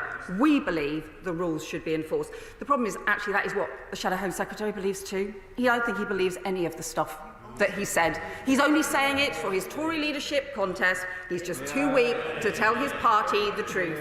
He thought the whole policy on Rwanda was batshit, and then he went out to bat for it. It's just not serious. I bet. Thank you, Mr. Speaker. Can I welcome my right honourable friend to her place and thank her for her statement. I think we all suspected that policy in the Home Office under the last government was a bit of a mess. I don't think we realised how much of an expensive mess it was till she's provided that in her statement. Just ask the Home Secretary about the attraction for people coming here illegally to work in the black economy. If there are suspicions, then you have to go to HMRC, the Gang Masters Authority, UK Visas and the police to get action to deal with those activities. I note that the Home Secretary is looking to try and combine them now to deal with illegal working in the car washing sector. Is that going to be a systematic change of approach, and is it going to be applied to other sectors as well? I think it's very welcome if it is. Well, my honourable friend is right. We have to tackle the illegal working and also the exploitation that can often drive a lot of what happens, and that is why we are intensifying the immigration enforcement, part of our new huge expansion in reforms, in returns and enforcement unit as part of our plans. But he is right that the process also needs to be simplified because it has become too complicated and too bureaucratic actually to just make sure that the rules are being enforced. We have set out high-risk sectors that we want to focus on this summer, but we need a more systematic approach. We have talked about a single enforcement approach, and we will set out more details about those plans. We now come to Lib Dem spokesperson Richard Ford. Thank you, Mr. Speaker. In the year 2018, the number of small boat arrivals stood at 299. In the year 2023, last year, the number was over 29,000. What happened in those intervening 5 years? One thing that happened in those intervening 5 years was the closure of the Vulnerable Persons Resettlement Scheme. The Vulnerable Persons Resettlement Scheme was introduced by the coalition government in 2014 and was designed to select some of the most vulnerable people from refugee camps in Jordan near Syria. And what we've seen since the closure of that scheme is people choosing instead to make for these shores rather than applying in refugee camps. So, will she rule out the offshore processing of asylum seekers? Or will she consider introducing a scheme similar to the Vulnerable Persons Resettlement Scheme that could serve to incentivise asylum seekers applying for asylum close to the war zones that are afflicting them? Can I welcome the honourable member to his post speaking on these issues. He's right to talk about the importance of the UK doing its bit to help those who have fled persecution and conflict. It's why I strongly believe that the Homes for Ukraine programme was immensely important. It's been important personally to our family. It's why I think it's been so important that the UK has done its bit in previous years as well, including around Hong Kong and Afghanistan as well. And that must continue to be the case. It has to be alongside a properly functioning system, though. Otherwise, criminal gangs will continue to exploit whatever the system is, and at the moment, those criminal gangs are getting away with it. On the specific issue around offshore processing, in fact, the Vulnerable Persons Scheme was a form of offshore processing, just as the Homes for Ukraine scheme was. So I think there are different ways of having arrangements in place, and our approach is to always look at what works. So long as it meets proper standards in terms of international law, we should be serious about what it is that works in order to tackle the complex problems that we face. Julie Reid. My right honourable friend for her statement. I think that my constituents will be incredulous when they're informed of the extent to which the previous government has wasted so much money on this scheme.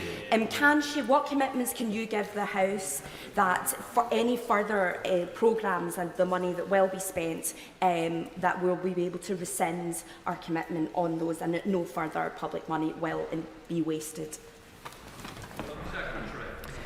Well, my honourable friend makes a really important point, and I welcome her to Parliament as well as to asking questions on this issue. We have to have a really strong and rigorous and robust approach to value for money. And that has to be in every department. That cannot simply be the responsibility of the Treasury. It has to be the responsibility of the Home Office, the responsibility of every government department. That is the approach that this Labour government will take. I am frankly shocked that not just the Home Office, but actually also the Treasury, the Prime Minister, Cabinet colleagues under the last government all signed off these incredibly high payments and costs. They must have had the modelling that would tell them how much these costs would go up by, and yet they signed it off. Our government is determined to pursue value for money at every stage.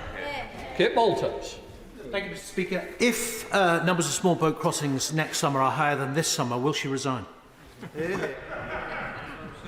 I realise the honourable member is keen to get rid of me before I've even just stood up at the dispatch box. Unfortunately, I think we have seen a succession of Conservative Home Secretaries who, 8 I think we have had in the last 8 years, none of whom resigned, 2 of whom were sacked. Actually, that was 2 of the same person who were in fact sacked under the last government. Look, we have to be serious about this. We have to be serious about this because the dangerous boat crossings are undermining border security and they are putting lives at risk. Nobody should be making those journeys, and we have to work, not just here, but also across other European countries as well, to stop boats before they reach the French coast in the first place and to make sure that lives can be saved and that the gangs are actually accountable for their terrible crimes. Josh Simons. Thank you, Mr. Speaker. Can I thank the Home Secretary for her statement on the shocking figures that are symbolic of the failure of the members opposite to restore control over our borders. I note that despite this spending of taxpayer cash, removals of failed asylum seekers collapsed and foreign national offenders collapsed under the Conservatives. Can I ask the Home Secretary what the Home Office is doing to ensure that those who've no right to be in the UK are swiftly removed and the rules are properly enforced? Well, my honourable friend makes an important point. I also welcome him to his seat in Parliament as well. He is right that the removals of failed asylum seekers have fallen by a third since 2010. The removals of foreign national offenders have fallen by a quarter. That is not good enough. It means the rules are not being respected, the rules are not being enforced. And it's why we will set up a new returns and enforcement programme. We have committed to 1,000 additional staff to be working on returns and enforcement to make sure that the rules are in fact respected, to make sure that not only where we have return agreements in place, but also looking at individual cases as well, to make sure that we can have a system that people have confidence in. There is a lot of chaos to tackle, but we are determined to do it. Pete Wishart. Speaker, the Home Secretary is absolutely right to lay it into the Conservatives for their shambles of an immigration policy that will define them in years to come. But all I'm hearing from the Home Secretary is being harder on asylum seekers. Enforcement seems to be the priority of this Home Secretary now. Where are we hearing about the safe and legal routes that asylum seekers have access to come to this country? And will she stop the dehumanising and scapegoating language? And will she pledge to take no quarter from the belligerents behind me? I thank the honourable member for his question. I think, as I responded to the Liberal Democrats, making sure that the UK always does its bit to help those who have fled persecution is really important. And we have done so through different programmes in the past. We had the Syrian Families programme back in 2015, which was also important. But we also have to make sure that the system works, that it has credibility, and that the rules are enforced. And too often the rules aren't enforced at the moment, and they need to be, so that everyone can respect the system. And also too often we have criminal gangs who are just causing havoc, who are able to undermine border security and who are also making huge profits. It's become a criminal industry along our border, and that is deeply damaging. I do agree with him that this cannot be about rhetoric, and nobody should be ramping up the rhetoric, especially when it's alongside just gimmicks that don't work. What we've got to do is be serious. We've got to be serious about this and actually put in place sensible plans that work. Mike Amesbury. Thank you, Mr. Speaker. And I welcome the Home Secretary, the Labour Home Secretary, to her place. We've inherited an almighty mess with asylum accommodation costing £8 million per day. It's absolute chaos. And it seems that, according to the Sunday Times, there's even middlemen and middlewomen taking advantage and profiteering through this system. How is the Home Secretary going to get a grip of this chaos that we've inherited from the previous Tory government? My honourable friend raises an important question, because as well as failing to tackle the criminal gangs taking hold along the Channel, There's also been too much of a focus on gimmicks and also a failure to have practical planning in place. So the failure, for example, to make sure that they had proper long-term contracts around asylum accommodation, and instead, when we had the chaos at Manston a couple of years ago, that then led to last-minute hotel procurement, completely inappropriate accommodation, and also costing a fortune as well. So we have to tackle that, and that is why we have set out plans. We're determined to make sure that we can get that backlog down and also end asylum hotel use. As a result of the chaos with the Illegal Migration Act and the fact that the Home Office has stopped taking decisions, that will now take time. That is going to be difficult to take time to sort that out, but that's why the statutory instrument that we're laying today is so important. That alone should save the taxpayer £7 billion. Mr Speaker, I know that the Labour Party managed to go an entire election campaign without answering this question, and that the Home Secretary failed to answer it again when asked by the Shadow Home Secretary, so I'll give it one more try. Where does the Home Secretary intend to send failed asylum seekers from Afghanistan, Syria and Iran? Again, I'll just say to the honourable member, he obviously doesn't understand the system that his party and his government put in place. All the people who are in the asylum system, they're staying there. So they're staying currently under his policies. For those individuals are now being sent all around the country into asylum hotels all over the country. That is the system that they have left us with. We don't think that is the right thing to do. We think that asylum decisions should be taken on a case-by-case basis. That is the right thing to do, and also that we should make sure that we have proper returns agreements, and to do what his party should have been doing under his own policies for the 60% of people who continued to be entitled to asylum decisions but weren't actually getting them under his Illegal Migration Act. So what we will do is run the asylum system effectively, like actually his system should have been doing. Rachel Maskell. Thank you, Mr Speaker. I congratulate my right honourable friend for the forensic work that she's been doing in her department. Could I ask her what consideration she has given for a humanitarian visa for people in Gaza to be reunited with their family if they're studying in the UK or working in our NHS? My constituent has his wife and 2 little children in Gaza at the moment. He can't return home, and yet the last government refused to make provision for them to come and be reunited with him in the UK.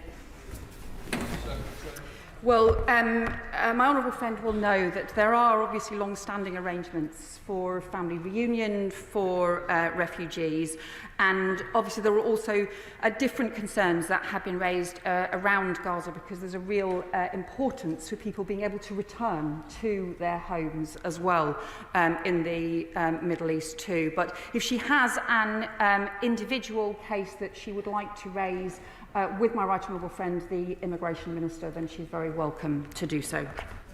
Lee Anderson. Thank you, Mr Speaker. Now, when I was in the migrant camps in northern France last year, the migrants told me and some of my colleagues that one of the deterrents that would stop them coming is if they were turned back in the Channel or sent back the same day. Now, we saw the Border Force Agency take a boatload back just last week. So will the Home Secretary now, with that advice, grow a political backbone and order the Border Force to send the boats back the same day?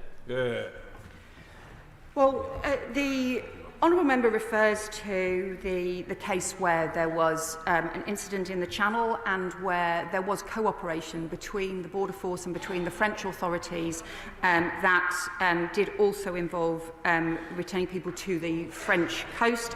That operational cooperation, I think, is really important. But I would just say to him, cooperation is the really important word here, because if we want to prevent gangs operating and organising, if we want to prevent boats reaching the French coast in the first place, we have to work closely not just with France, but with Germany, with other European countries, with the countries through which some of the supply chains are operating as well. And it's that cooperation that I know quite often he and some of the others in his party have refused. So that cooperation will be important, and it's our best way to stop the criminal gangs. Toby Perkins. Thank you very much, Mr Speaker. In just a few short days, my right honourable friend has simultaneously saved the taxpayers a tremendous amount of money and got more people in the Home Office working on getting this system sorted than we have had in the years that have gone before. So I kind of congratulate her for that. Does she agree with me that it's entirely in keeping with Labour values to ensure that there's safe refuge for those fleeing a war zone, and at the same time to ensure that those who aren't entitled to be here are repatriated and save the UK taxpayers money? Well, my honourable friend is right. There are just some principles here about doing our bit to help those who fled persecution, but also making sure that those who have not, the rules are enforced, and that people who don't have a right to be here should be swiftly returned. So at the moment, none of those things apply. None of those things are working properly, and that's why we have to restore order to the asylum system so that we can go back to some of the principles that, if you go back many years, the UK has always stood for. Paula Denya. Thank you, Mr. Speaker. It is a huge relief that the vile Rwanda scheme has been scrapped, and I've listened very carefully to the Home Secretary's statement. Now, given that 94% of people seeking asylum in this country are ready and eager to work to support themselves, and given that freezing them out of work leaves them in destitution, but also means that the UK misses out on tax revenue from their work and misses out on much-needed specialists and professionals like the nurse I met in an asylum seeker project in Bristol recently, will the Home Secretary take the UNHCR's advice and urgently lift the ban that stops asylum seekers from working? No, I don't believe that that is the right approach, because what we need to do is to make swift decisions and make sure that the rules are properly respected and enforced. I am concerned about employers who exploit those who have arrived, sometimes as a result of criminal gangs, sometimes as a result of trafficking, sometimes as a result of smuggling. I don't believe that employers should be able to exploit those kinds of routes and journeys. Once, if people have fled persecution, if they are granted asylum in this country, then of course they should be able to work and be able to work swiftly. But if they are not entitled to be here, if they have not fled persecution, if they should be turned down and returned to their home country, then they should not be able to work in the UK. Mike Tapp. Thank you, Mr. Speaker. My constituents in Dover and Deal take this very seriously, being at the very front line of this issue after the Conservatives have left us with open borders. My right honourable friend, thank you for dealing with this with such seriousness. How long will it take for the Border Security Commander to be in place, and when they are, what sort of impact will they have in assisting law enforcement? So can I thank my honourable friend, welcome to him to his position, and as the honourable member for Dover, I know his constituency has faced some of the real pressures as a result of the criminal gangs and the small boat crossings. I thank him for his work, and I know also his experience in tackling some of these issues, and he knows very well the work of the National Crime Agency, for example, in tackling these criminal gangs. The Border Security Command, we are putting in place the steps for the Border Security Command straight away. So we have already begun the recruitment, not just for the new commander, but also for additional staff, for hundreds of additional cross-border police, security and intelligence officers, and specialist investigators and prosecutors. That work will start straight away. We have already immediately increased the UK presence in Europol and also in the European Migrant Smuggling Centre as well, so that we can get on with that work, building those partnerships and taking that action. Greg Stafford. Thank you, Mr. Speaker. I'm sure the Home Secretary agrees with me that it is a moral issue in terms of we must never again see people dying in the Channel. But does she agree with me that deterrent must be a part of the panoply that we put forward? So I'm not clear, what deterrent measures is the Home Secretary going to put in place? And because this question has been failed to be answered a number of times, what will happen to failed asylum seekers from countries like Syria, Iran and Afghanistan? So the honourable member, I agree with him that it is just devastating that lives are being lost, including children. And we've seen increasing violence from some of the gangs crowding more people onto these overcrowded boats where a little 7-year-old girl ended up losing her life. But he talks about the issue about deterrence. The problem with the Rwanda scheme is it's clearly not a deterrent at all. 4 people being sent over 2.5 years, that is not a deterrent at all. The issue then is that at the moment as well, there are no deterrents for any of the criminal gangs at all. They can just operate with impunity. So you have to start by making sure that the criminal gangs actually can face justice, that there is actually the action on the supply chains earlier on, and make sure that we have consequences and that there is a deterrent there. I would also say that the problem is, I think, when you have a system where people can arrive in the UK and stay in the asylum accommodation system forever, which is the Illegal Migration Act that his party voted for, that also actually means there is no disincentive for anyone, because actually it makes it very easy for people, even if they have no right to be here, to be able to stay indefinitely, to be able to work illegally, and that goes against the rules and means the system is just not working. Adam Thompson. Thank you, Mr. Speaker, and thank you to the Home Secretary for her statement today, which I think contains some really quite revelatory points on the state of finances.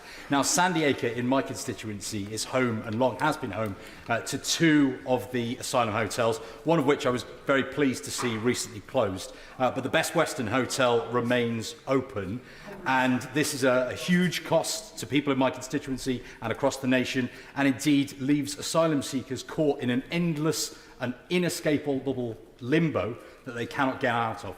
What steps will the Home Secretary be taking to make sure that we can close asylum hotels once and for all? Well, my honourable friend makes a really important point, and we need to clear the backlog, not just let the backlog grow and grow and grow, which is what the Conservatives were doing, but actually to end up clearing the backlog so that as a result of that we can end asylum hotels, which are inappropriate and extremely costly.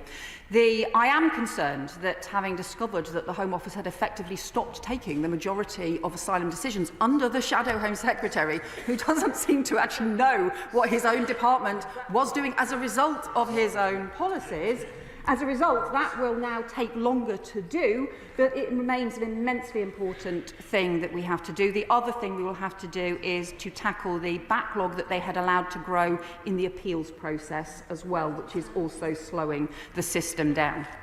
Brian Matthew. Mr. Speaker, congratulations to the Home Secretary on her appointment and also on her statement to the House.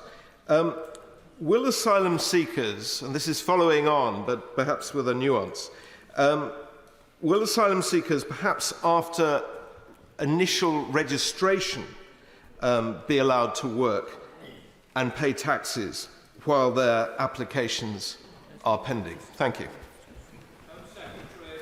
Well, I think that if people have a right to be in the UK, so if they have fled persecution and have been granted refugee status, if they have come to be here on a visa through the normal processes, then of course we have people contributing to our country and have done so for generations.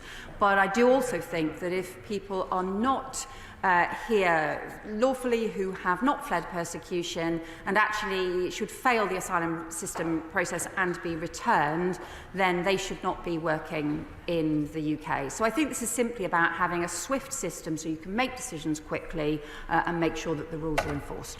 Anna Dixon. Thank you, Mr. Speaker, and I'm delighted to see my right honourable friend in her place on the government benches.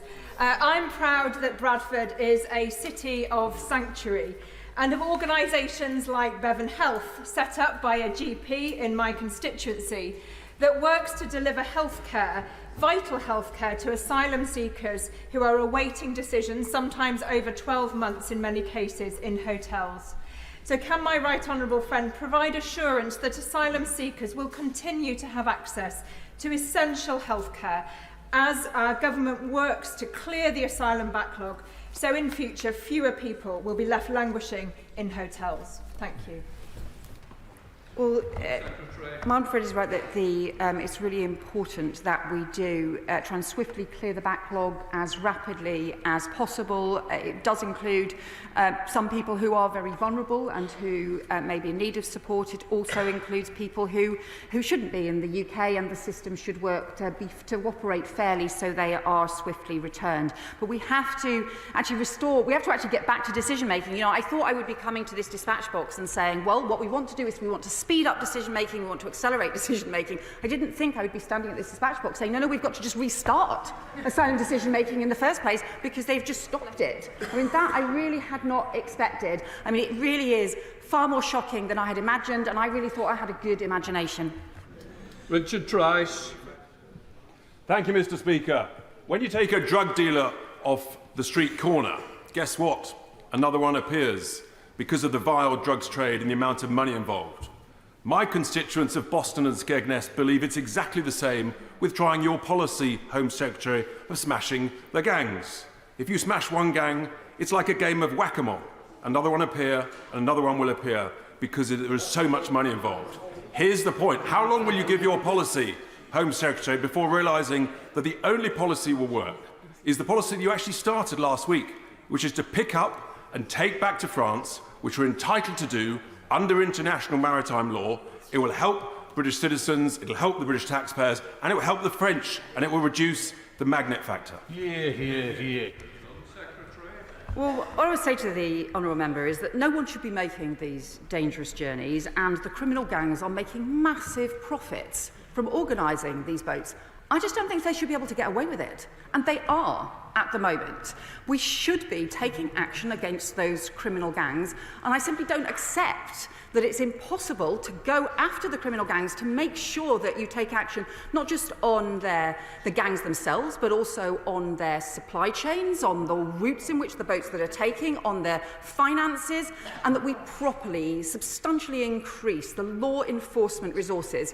As honourable members will know, we have had cases where journalists have identified the smugglers and those responsible for being involved in some of the smuggler gangs. I think that those smuggler gang members should be facing law enforcement. We have to do this. It's essential that we do. This is about properly standing up for the rule of law, as well as making sure that we do everything we can to prevent these dangerous small boats. Laura Kirk-Smith. Thank you, Mr. Speaker, and I'm very pleased to see the Home Secretary take her place. My constituents in Aylesbury have two concerns. First, that we re-establish control of our borders. Second, that we remember the need for compassion for vulnerable people fleeing conflict and persecution. On that point, will the Home Secretary commit to ensuring there are resettlement routes for people fleeing desperate and dangerous circumstances? And what will she do to ensure that they are viable? Thank you. I think the my honourable friend is right to welcome her to her place in this House. That what I think people have always wanted in this country is that combination to have strong border security and to have a proper fair system. So we do our bit to help those who have fled persecution alongside other countries, but also so the rules are enforced and those who don't have a right to be here should be returned. She will know that, for example, there are a series of different resettlement routes or different forms of support. For example, the Homes for Ukraine scheme, which does continue, and also some of the Afghan resettlement schemes. We are concerned about the operation of some of the Afghan schemes, and we are looking at that further to make sure that they are functioning properly. Jeremy Corbyn. Mr. Speaker, I thank the Home Secretary for her statement. The tragedy of desperate people dying in the Channel is compounded by desperate people dying in the Mediterranean and in the Aegean, as human beings fleeing from all kinds of horrible situations try to seek a place of safety. Is she cooperating with other European countries on a safe route for asylum seekers? Is she prepared to look in a much more humane way at the desperate situation that people face as they're trying to just get out of human rights abuses and wars around the world? So, the honourable member makes a really important point about the actually what is happening in the Mediterranean, about the pressures that we have seen. And also the fact, as the Prime Minister said in his statement, that we've seen not just conflict, wars, persecution, but also some of the impact of climate change as well, also making people travel and can sometimes lead to people making dangerous journeys. We should be working to prevent those dangerous journeys in the first place and prevent the need for those dangerous journeys. And that is why the UK government and the Prime Minister announced last week, as part of the European Political Community Summit, that we would invest over £80 million alongside work with other European countries, also as part of the Rome process, both to tackle some of the wider criminal gang networks that still operate in the Mediterranean, but also to make sure that we address some of those sources and the injustices and the serious crises that can lead to people making dangerous journeys in the first place. Jonathan Blash. Thank you, Mr. Speaker, and I warmly welcome my right honourable friend, the Home Secretary, to her place. One of the consequences of the collapse in our asylum system over the last few years has been the increasing and intolerable pressure on local communities, something my constituents in Hartlepool raise with me time and time again. Can I ask the Home Secretary to outline how the steps that she's taking will begin to reduce that pressure on communities like Hartlepool? Well, can I welcome my honourable friend to his post? I think there is a real challenge from the way in which this sort of chaotic way the asylum system has been run that has led to the last-minute procurement of hotels that have ended up being in a chaotic system, ended up being extremely costly. And so actually everybody loses out from spending billions of pounds on this system, but also local authorities often not having time to work either with communities or with accommodation providers to make sure that things were managed in the right way. I will recognise, I think, the fact that we've got this problem where asylum decisions stopped being taken does mean that there's going to be some challenges now in getting that system working again, and that will mean it will take longer than we had initially anticipated to bring the backlog down. But we are determined to do this. It is the only way to get back to having a functioning system that really everybody should be able to support across the country. Jim Shannon. Mr. Speaker, can I welcome the Home Secretary to her place, wish her well for the future, and thank her very much for the very helpful and confident answers that the Honourable Lady has given. Home Secretary, there is of course a glaring issue regarding border security much closer to home, and that is the Northern Ireland Republic of Ireland border. This border was patrolled by the Republic of Ireland officials, and understandably so, as their right to protect their nation is paramount.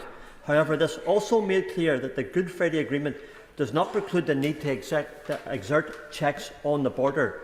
Home Secretary, what discussions have been had with the PSNI and security forces in Northern Ireland to ensure that the open border with the Republic of Ireland does not become a free route to UK immigration?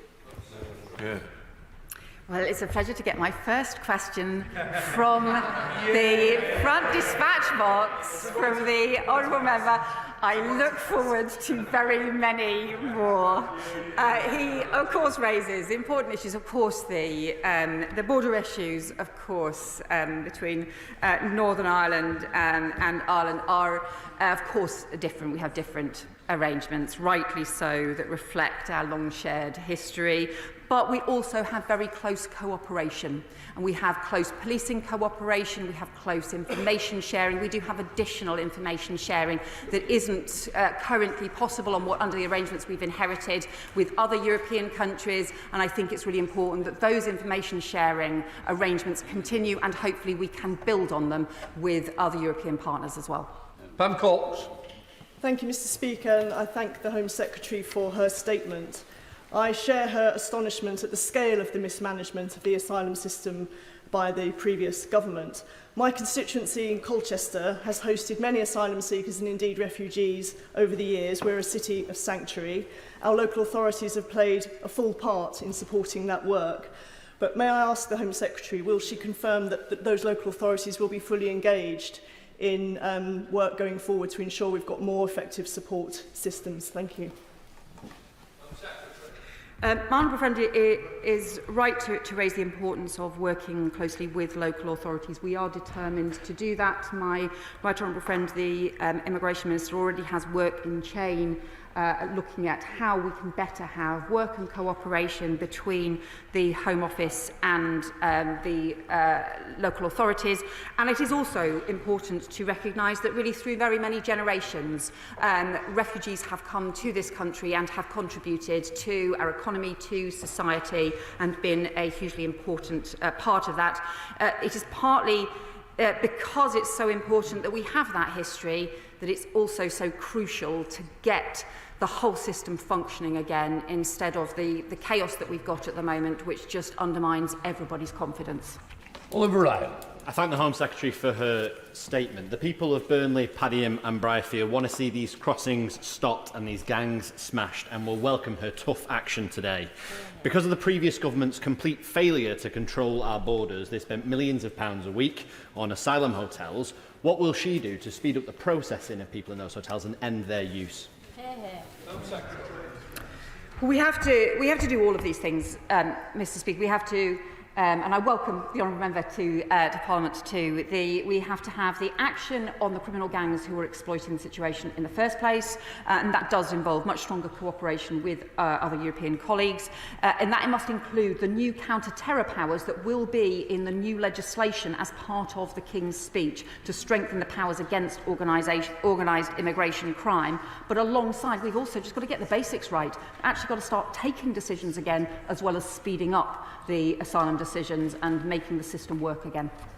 That completes that statement. Let the front benches change over.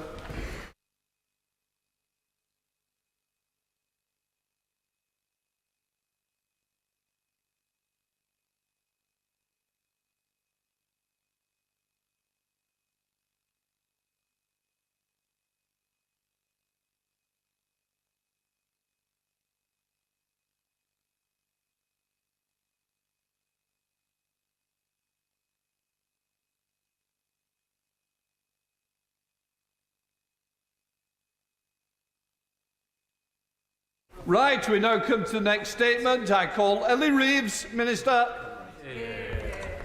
Thank you, Mr. Speaker. On Friday, the 19th of July, we saw a CrowdStrike software update on Microsoft systems result in a major global IT outage. It caused significant impacts around the world. Impacts were seen in the transport sector, with flights grounded in Europe, the US, and delays and cancellations here in the UK. On rail, live departure boards were impacted during the morning rush hour, and some media outlets lost the ability to provide live coverage. This caused substantial inconvenience for passengers hoping to travel for the summer holiday getaway on the busiest travel weekend of the year. Airports and airlines across the UK had measures in place to maintain safe operations, support passenger welfare, extend operating hours and deploy additional staff to support late-running operations to keep people moving where possible. As with all incidents, the sector will review their response and implement any learnings.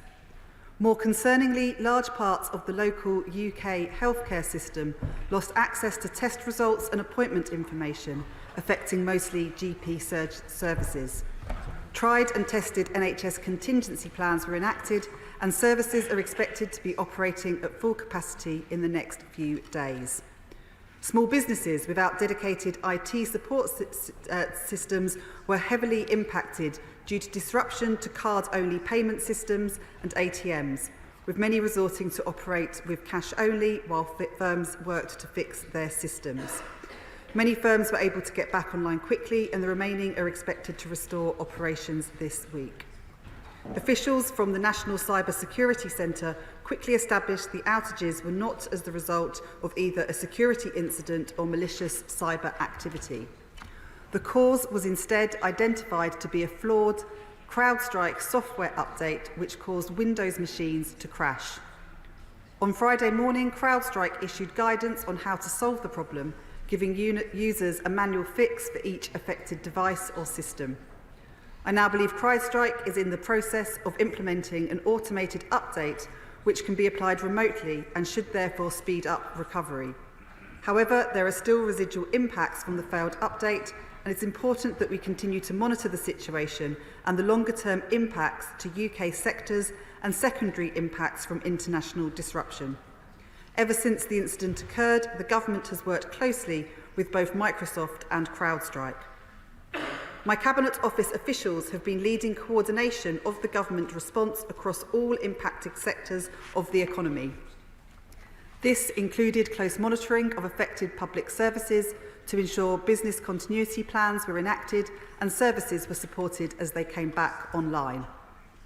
2 COBRA senior officials meetings were also convened on Friday to coordinate the response, and officials from across Her Majesty's government met over the weekend to continuously monitor the impacts and the recovery process. I'm pleased to say that government services and the online services that government provides were and remain largely unaffected. My colleagues, including the Chancellor of the Duchy of Lancaster, the Health Secretary and Transport Secretary, attended briefings with officials throughout, and the Prime Minister was kept informed. The majority of the sectors that were impacted have now mostly recovered. The UK transport system, aviation, rail, road, maritime is running normally. NHS staff worked hard over the course of Friday and the weekend to quickly apply the fixes required, and my colleagues in the Department for Health and Social Care have confirmed that systems are now back online, including for GPs. Their advice is that patients should continue to attend their appointments unless told not to. There may still be some delays, and GPs will need to rebook appointments that could not be made during the IT outage. The public should continue to contact their GPs in the normal way. However, as IT systems are complex, we can expect that minor disruption will continue in some areas while systems continue to recover, but my officials expect these to be resolved in the next couple of days. I'd like to extend my thanks to everyone who has worked so hard to get systems up and running again, and all staff who have worked tirelessly to support individuals impacted by the outage. Following this incident, the Cabinet Office will work with the National Cyber Security Centre and other partners across government to review the lessons learned. The Central Digital and Data Office will work with the NCSC to implement any improvements to the existing response plans to cover both technical resilience features as well as cyber. The COBRA unit will work with departments to support their processes for establishing how the organisations and sectors they represent manage the impacts of the outage and what lessons have been learnt. As soon as this government was elected, we took immediate steps to begin legislating to protect public services and the third-party services they use. Our Cyber Security and Resilience Bill, including in the King's Speech, will strengthen our defences and ensure that more essential digital services than ever before are protected. For example, it will look at expanding the remit of the existing regulation, putting regulators on a stronger footing, and increasing reporting requirements to build a better picture in government of cyber threats. Technology failures can be as disruptive as cyber attacks, and the move to create the Centre for Digital Government within DCIT is aimed at creating a more resilient digital public sector. What this incident shows is how dependent the modern world is on complex and interconnected IT systems, and how essential preparedness for such events is, including business continuity planning. Notwithstanding the immense frustration and inconvenience the outage has caused, I'm pleased to see that effective contingency plans mitigated the potentially very serious impacts this outage could have had. I'm pleased also that there is to be a comprehensive process to identify the lessons from this episode. I hope these will lead to improvements which both help prevent similar incidents and further improve our resilience to system outages and the impacts they can have. And in this spirit, Madam Deputy Speaker, I commend this statement to the House. Oliver Dowden. Well, may I begin by welcoming the Honourable Lady to her role and thank her for her advanced state of the statement. In that role, I know she will be supported by a dedicated team of civil servants who represent the very best of public service, and I have no doubt that they will serve her as well as they did me. But she will also be aware of the enormous challenges facing this government and governments around the world in relation to cyber security. As I warned when I was the responsible minister, threats to public services and critical national infrastructure come from a range of challenges, from hostile state actors to human error and design flaws. Last week, we saw these challenges vividly brought to life. Following the corrupted antivirus update by CrowdStrike on Friday, 8.5 million Microsoft devices globally were rendered unusable. This left airports disrupted, patient records temporarily lost, and GPs unable to access important patient data, creating significant backlogs. This is more than an inconvenience, Madam Deputy Speaker. I want to pay tribute to all those working in our public services for the efforts they undertook over the weekend to restore these services, and to the work of dedicated cyber specialists across government, including in the National Cyber Security Centre. In government, we undertook a wide range of measures to enhance the nation's cybersecurity, creating the National Cyber Security Centre, introducing Secure by Design, setting cyber resilience targets, launching Offshore, and transforming the oversight of governmental cybersecurity. And now I note, as the Honourable Lady said, that the government intends to build on this progress by bringing forward a cyber security and resilience bill. Will the Minister therefore outline the timetable for this bill? And will the government consider mandatory cyber security targets for the UK public sector? And is the government considering obligations to ensure that infrastructure is designed to be resilient against common cause problems such as this one? What steps are being taken to enhance cybersecurity in the devolved administration and in parts of the public sector such as the NHS, which are operationally independent? And specifically in relation to this incident, what assessment has been made of the prevalence of CrowdStrike within critical national infrastructure? And what further reassurances can the government give in relation to the timetable for full recovery of key systems and data? In particular, can the Minister assure employees that this month's payroll will not be adversely affected? Britain's cyber industry is world-leading. Cybersecurity now employs over 60,000 people and brings in nearly £12 billion worth of revenue annually. This transformation was in part due to our £5.3 billion investment, which launched the country's first national cybersecurity strategy. I therefore urge the government, and I see the Chancellor in her place, to continue such investment. Incidents such as CrowdStrike should not deter us from the path of progress. We must embrace digitalisation and the huge improvements in public services that it offers. Indeed, the adoption of artificial intelligence across government is the closest thing we have to a silver bullet for public sector productivity. However, if we are to command public confidence, people must be assured that technology is safe, secure, and reliable. And incidents such as this demonstrate how reliant the government and public services are on large technology companies, and how much responsibility they have for the services that have become critical to people's lives and livelihoods. That's why, in government, I called for us to work more closely with leading technology firms to address these shared challenges.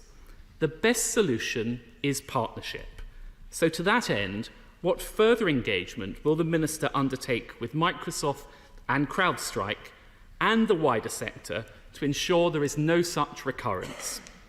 The task for us all is to build on existing progress that has transformed Britain's cyber defences and to enhance protections for British families, businesses, and indeed the very heart of government. And in that mission, the government can rely on the support of these benches. I thank the Shadow Minister for his contribution and his questions, and particularly I would echo the thanks to all of those involved across the civil service and departments in dealing with the outage last Friday and mitigating the effects of it. I set out in my opening comments that our cybersecurity and resilience bill, which was included in the King's speech, will strengthen our defences and ensure that more digital services are protected, and that is a priority for this government. The bill will look at expanding the remit of existing regulation, putting regulators on a stronger footing and increasing reporting requirements so that we can build a better picture in government of cyber threats. And we'll also consider the implications of Friday's incident as we develop that legislation. But rest assured that we are working across government in relation to this to ensure resilience. As the Chancellor of the Duchy of Lancaster said in his statement on the COVID Inquiry Module 1 report, he will lead a review to assess our national resilience against the full range of risks that the UK faces, and that includes cyber risks. Thank you, Madam Deputy Speaker, and it is a great pleasure to see the Minister in her place.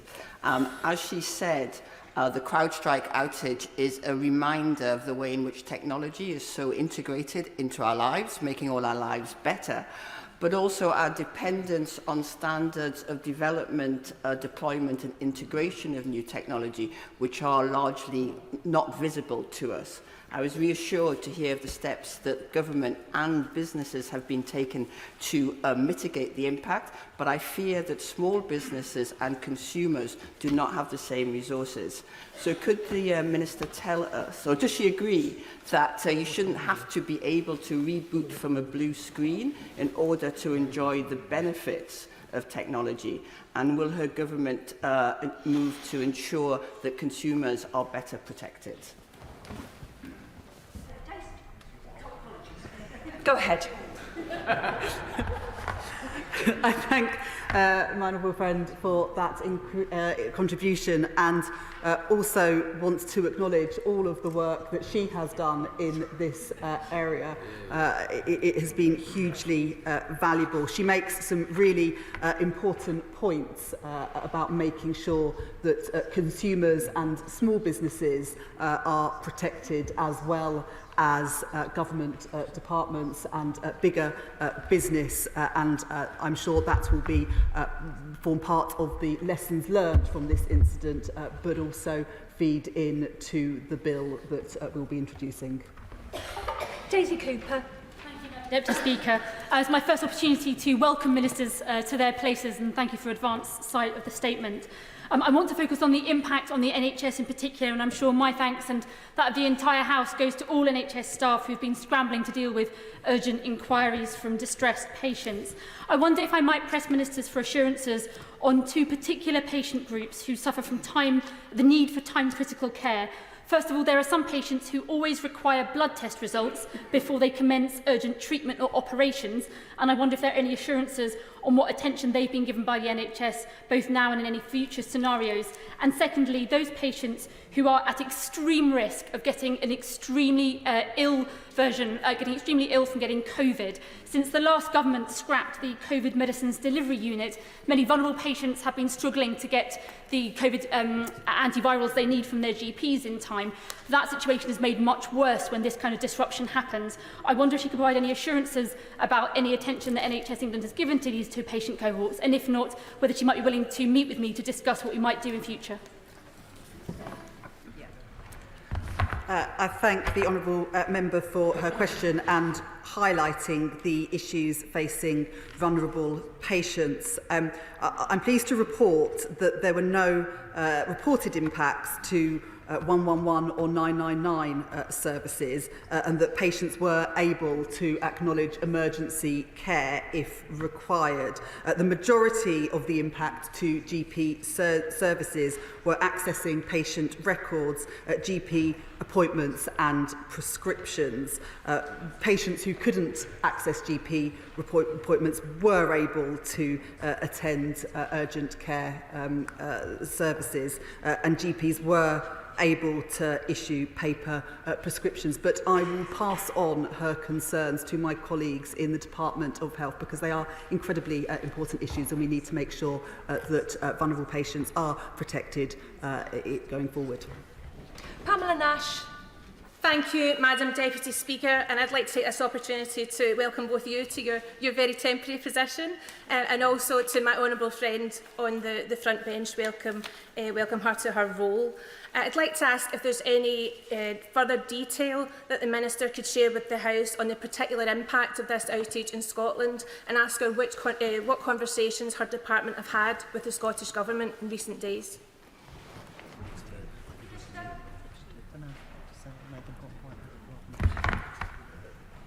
Thank you, and I welcome my honourable friend back to the House. It's fantastic to see her in her place, and rightly so. Thank you for the points that you have raised. They are very important and will be taken into account with the lessons learned.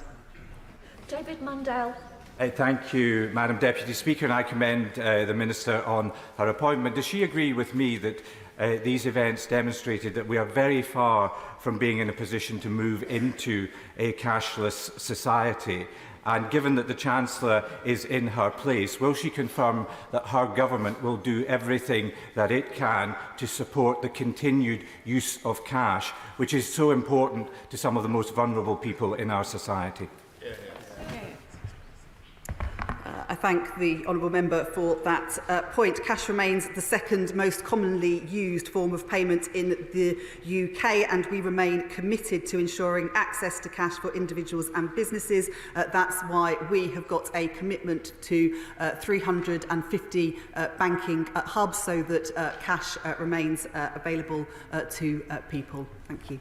Mark Ferguson. Thank you, Madam Deputy Speaker, and it's a pleasure to welcome the Minister to place, particularly sat alongside the Chancellor of the Exchequer. I welcome the points that have been made with regard to resilience in public services, but can the Minister assure me that similar efforts are being made to ensure resilience when it comes to IT with regard to defence?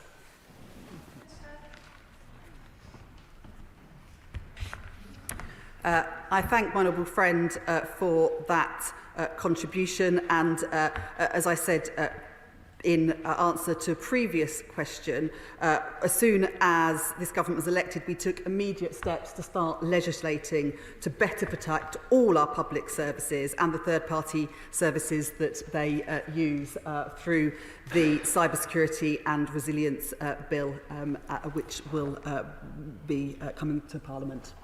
Jim Shannon. Deputy Speaker, can I first of all welcome the Minister to her place, and I think and congratulations are due to the Honourable Lady, for I understand the Honourable Lady was in charge of the elections for the Labour Party, so much of the success that there was over there, the Honourable Lady can take some credit for that. It's good to see a reward for the endeavours for hard work. Well done. When it comes to airlines, 171 flights cancelled, of which some of my constituents were stuck in London, couldn't get home to Belfast. When it came to banks, some of my constituents were out in the shops. They were buying their goods, and they found their credit cards didn't work because the system was down. When it comes to the health system, and just to give you some effective fact, and the Department of Health in Northern Ireland said that hospital services and around 2/3 of GP surgeries faced problems. There was problems with patients in operating theatres, accessing staff rosters, and the whole system was an absolute chaos.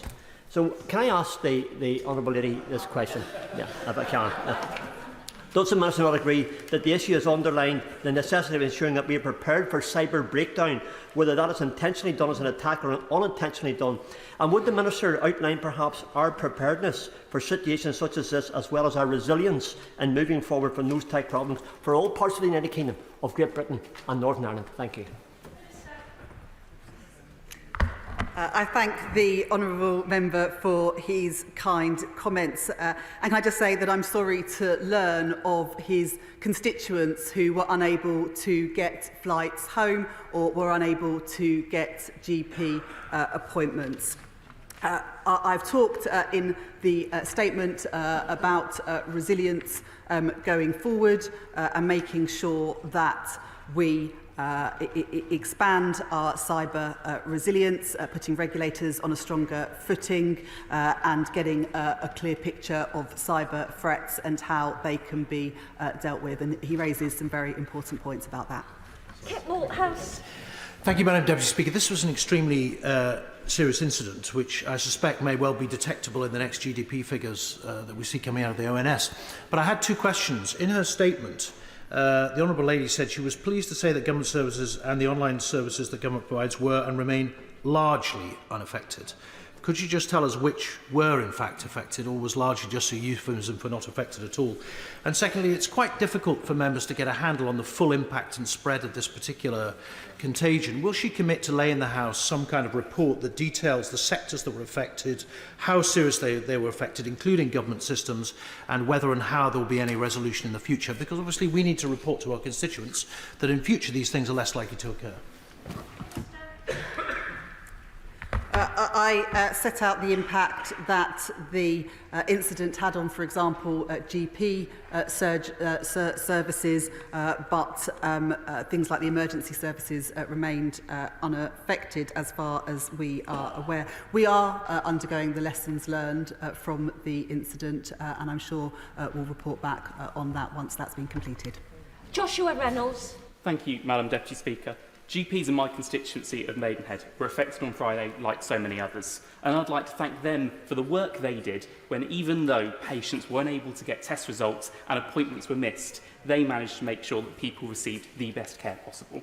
What assurances can the Minister give me about the lessons learnt from Friday so that patients can continue to receive the care they need when they need it? I welcome the Honourable Gentleman to the House and place on record my thanks to the GP surgeries in Maidenhead who have done what they can to make sure that disruption for patients were at a minimum. We will be undertaking the lessons learned exercise from this, which I hope will offer some reassurances to his constituents along with the bill that will be going through Parliament. Kirsty Blackman. Thank you very much, Chair. I'm aware that the Minister is new to her role, so I'm going to ask her to consider things rather than to commit to doing things. Will she please consider continuing with the annual statement to Parliament on civil contingencies and risks that was committed to by the previous government? Will she also consider, when she's looking at the Cyber Security and Resilience Bill, assessing whether there is widespread use of certain software or hardware that could cause mass outages in the event that it is affected, such as in CrowdStrike? I'm not aware that we've seen a kind of analysis of that in previous outputs by the Cabinet Office, and I think it would be incredibly helpful for us to be aware of where those risks are. I thank the Honourable Member for those suggestions and very happy to consider the points that she has raised. I cannot be the only member who thinks how proud Mr and Mrs Reeves must be today. The clerk will now proceed to read the orders of the day. King's Speech, motion for an address, adjourn debate on question. Now, I inform the House that Mr Speaker has selected Amendment H in the name of the Leader of the Opposition. The question is that an humble address be presented to His Majesty as on the order paper.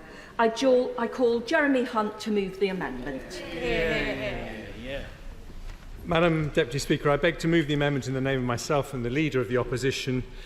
It is an important and rather painful part of our democracy that I am today as Shadow Chancellor responding to the King's Speech in exactly the same way the new Chancellor responded to me just a few months ago. So I want to start by congratulating her, as well as Mr and Mrs Reeves. As the father of two girls myself, one of whom has her 10th birthday today, I warmly welcome the smashing of a glass ceiling with Britain's first female Chancellor. As I said on election night, she has led the Labour Party on a difficult journey which has changed it for the better. Her stated commitment to fiscal responsibility, stability and economic growth has been consistent and I'm sure not always easy. Unfortunately for us, her success in holding the line means we face rather a lot of Labour MPs on the government benches, but I wish her well in her new role. I also commend to her the superb Treasury officials she now inherits and want to put on record my gratitude to them for the excellent work they did for me, staying up in the middle of the night ahead of fiscal events, engaging in tense negotiations with spending departments, and occasionally, it has to be said, number 10, bringing me endless flat whites and Pret lunches to keep me going, and most of all, making my family feel welcome in the goldfish bowl that is Downing Street. And it is part of the magic of democracy that those same officials have seamlessly transferred their allegiance from me to her, and I know they will serve her extremely well. Now, in opposition, we won't oppose for its own sake, and there are a number of bills we welcome in the King's speech. She's right to focus on growth, and the improvements on planning build on many reforms introduced by the last government, including the 110 growth measures I introduced in last year's autumn statement.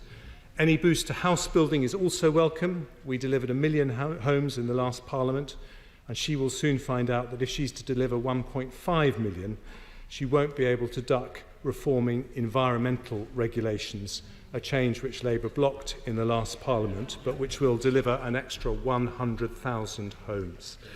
But I caution her not to over-rely on bringing back top-down targets. In the end, we will only build more houses if we change attitudes to new housing, and that is unlikely to happen if unpopular targets are steamrolled through local communities. We'll also look carefully at her proposed budget responsibility bill. We're proud that a Conservative government set up the OBR, and I commend the work of Richard Hughes and his team. We didn't always agree, but that in the end is the point of an independent watchdog. And we all understand the politics of a bill that allows the government to make endless references to the mini-budget. But if she's really committed to fiscal responsibility alongside growth, I hope she will today confirm she will not fiddle with the 5-year debt rule to allow increased debt through the back door. We, and it has to be said, markets will be monitoring the overall level of debt very carefully to make sure that doesn't happen. And I also hope she commissions the OBR to do 10-year forecasts of our long-term growth rate rather than 5 years as at present, in order to bake long-term decision-making into the Treasury thinking. I am very happy to give way to the Honourable Gentleman. Grateful to the Shadow Chancellor for giving way. He was talking about fiscal responsibility just now. During the election campaign, he committed to a series of tax cuts. I noticed yesterday on the Laura Kuenssberg show that he said that it wouldn't have been possible for him to proceed with those tax cuts. What is it that has changed, and why did he make that commitment during the election campaign, knowing full well that he couldn't afford to carry it out? For the Honourable Gentleman for making that intervention, because it allows me to explain why he's completely mistaken in what he is saying. We offered a set of carefully funded tax cuts, fully funded tax cuts, unlike the £38.5 billion of unfunded spending commitments that came from the Labour Party. But we always said they would be brought in over time over the next Parliament. We did not make a commitment that they would come in immediately, and indeed they would not have, but we would have done so in a responsible way. But when it comes to dubious claims, there are some rather dubious ones the new Chancellor has herself been making that do not withstand scrutiny. Now, she says, for example, that the economy would have been £140 billion bigger if we'd matched the average OECD growth rate. But as she knows, the OECD is a very diverse group of 38 countries, including many with economies very different to our own, such as Turkey or Mexico or Luxembourg. And a much more meaningful comparison is with other similar G7 economies, where, since 2010, we've grown faster than France, faster than Italy, faster than Germany, and faster than Japan. Indeed, the IMF say that thanks to difficult measures taken by the last Conservative government, we will grow faster than any of those 4 countries, not just in the short term, but over the next 6 years. And one of the reasons for that is our record on attracting investment. Since 2010, greenfield foreign direct investment has been higher in the UK than anywhere in the world except the United States and China. In the last year alone, Nissan, JLR, Tata, BMW Mini, Google and Microsoft have all been voting for the UK with their dollars. And that is not least because of cuts in business taxation, such as full expensing, introduced by the last government. If she now looks for backdoor ways to increase business taxation, as many fear she will risk the very attractiveness of the UK to foreign investors, of which she is now the beneficiary. I give way to the Honourable. To the right honourable gentleman for giving way. This point of investment is very important for my constituents in Stockton North, where we have many companies poised to invest billions of pounds in industrial investment, and they tell me that they prize economic stability above all else. And so I wonder if he might commit now to supporting the Budget Responsibility Bill to give those investors the security that they would need. Yeah. Well, we are going to study the bill very carefully when it's published. But yes, we are minded to support it, subject to having had a close look at it, because we think it's perfectly sensible. Whether it's completely necessary or not is a different question, but it's perfectly sensible. Now, but I do want to move on to some elements of the King's speech about which we have grave concerns. Bills which a Times editorial this week described as a dose of traditional socialist dogma. Tony Blair came to office having removed the old Clause 4 of the Labour Party constitution because he knew that state-run businesses are rarely successful and usually end up being bailed out by the taxpayer. But with its railway and energy plans, the government last week brought forward more nationalisation than Blair ever did, indeed more than any government in modern times. And I just say to her, if she really cares about fiscal responsibility, she should beware. The reason unions like publicly owned utilities is that it gives them more leverage on pay and more ability to demand bailouts. Unlearning the lessons of history will mean more strikes and bigger bills for the taxpayer. An even bigger concern for business is the impact on jobs of Labour's New Deal for workers. Since 2010, we have seen the creation of almost 4 million jobs, nearly 800 jobs, for every single day Conservative governments were in office. The President of the CBI described the UK as a job creation factory, but like many others, he expressed concerns that the Deputy Prime Minister's new Labour laws could put that at risk. Day one rights sound attractive, but employers fear it will mean a flood of tribunal claims, meaning it's safer not to offer a job at all. That's why the Federation of Small Businesses responded to the King's speech by saying companies were worried about increased costs and risks. In the end, Madam Deputy Speaker, French-style labour laws will lead to French levels of unemployment, which are nearly double our own, indeed close to what they were when the last Labour government was in office.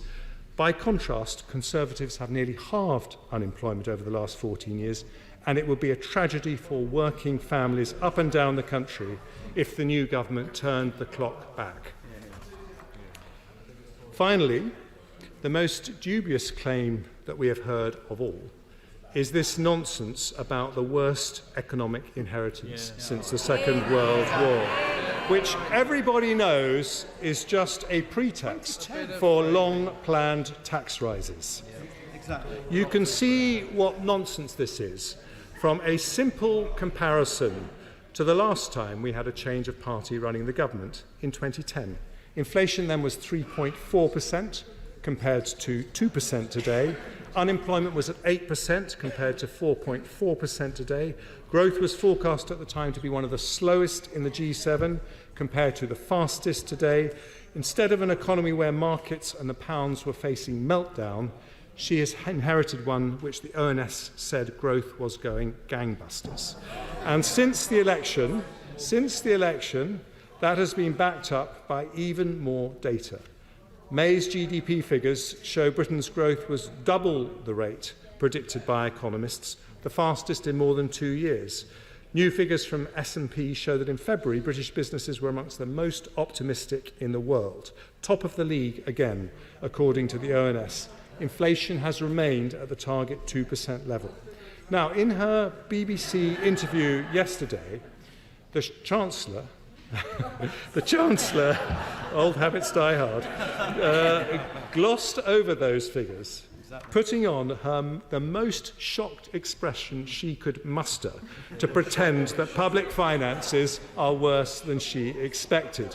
But the root cause of the pressure on public finances, £400 billion of pandemic support, £94 billion of cost of living support, was never a secret. Indeed, the Labour Party supported those measures and in some cases called for us to go further.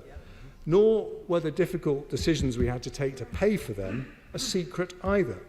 When we had to increase borrowing, increase tax and reduce spending plans in the autumn statement of 2022, Labour did not oppose us.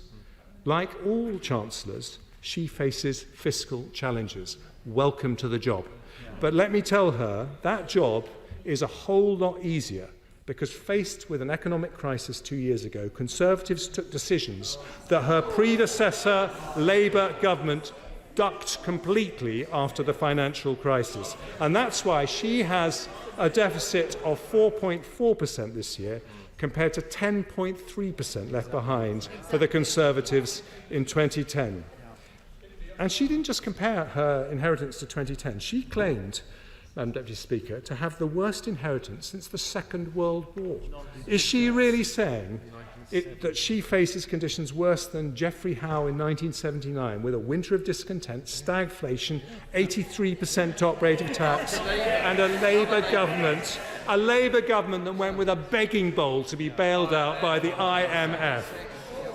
And she knows perfectly well herself that that claim is nonsense. Otherwise, why, in her first week, would she announce £7.3 billion of spending on her National Wealth Fund without a spending review, without a budget, and without any external validation from the OBR?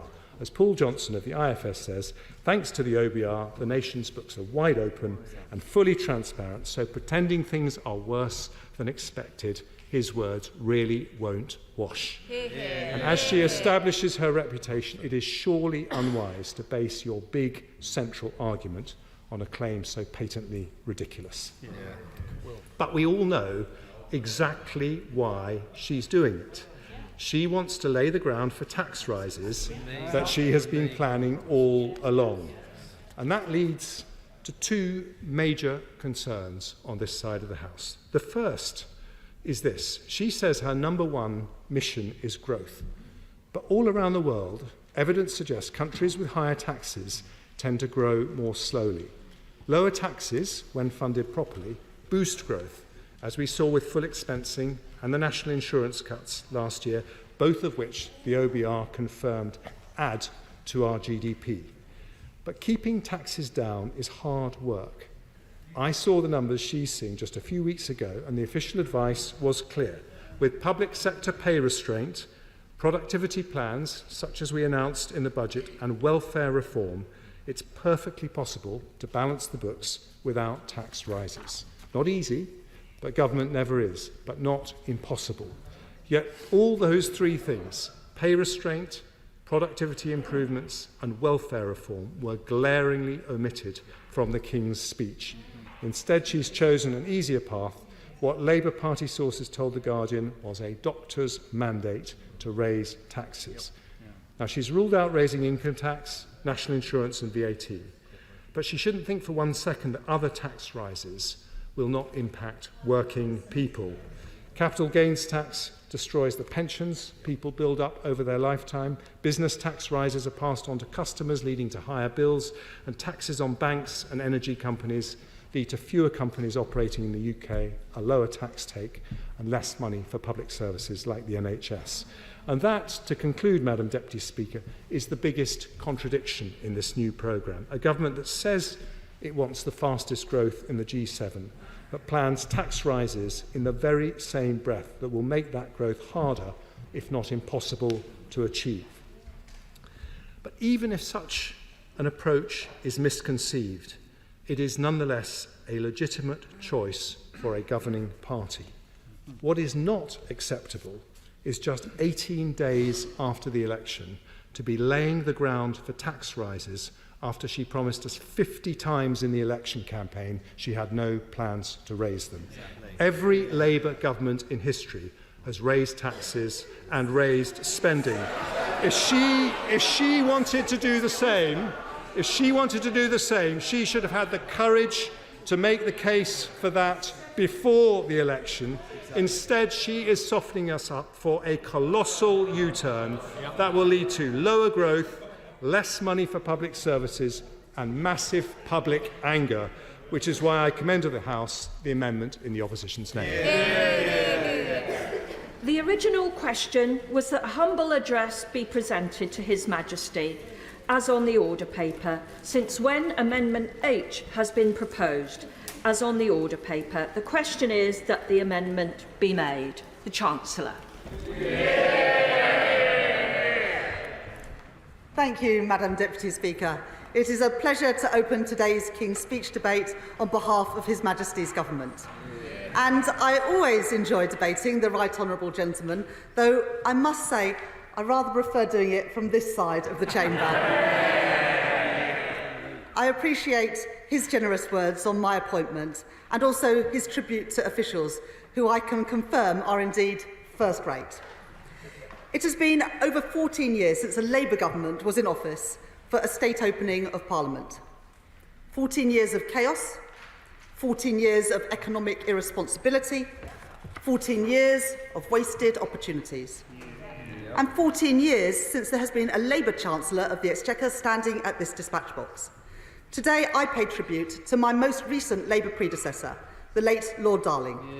He was an outstanding Chancellor, a kind man and a good friend.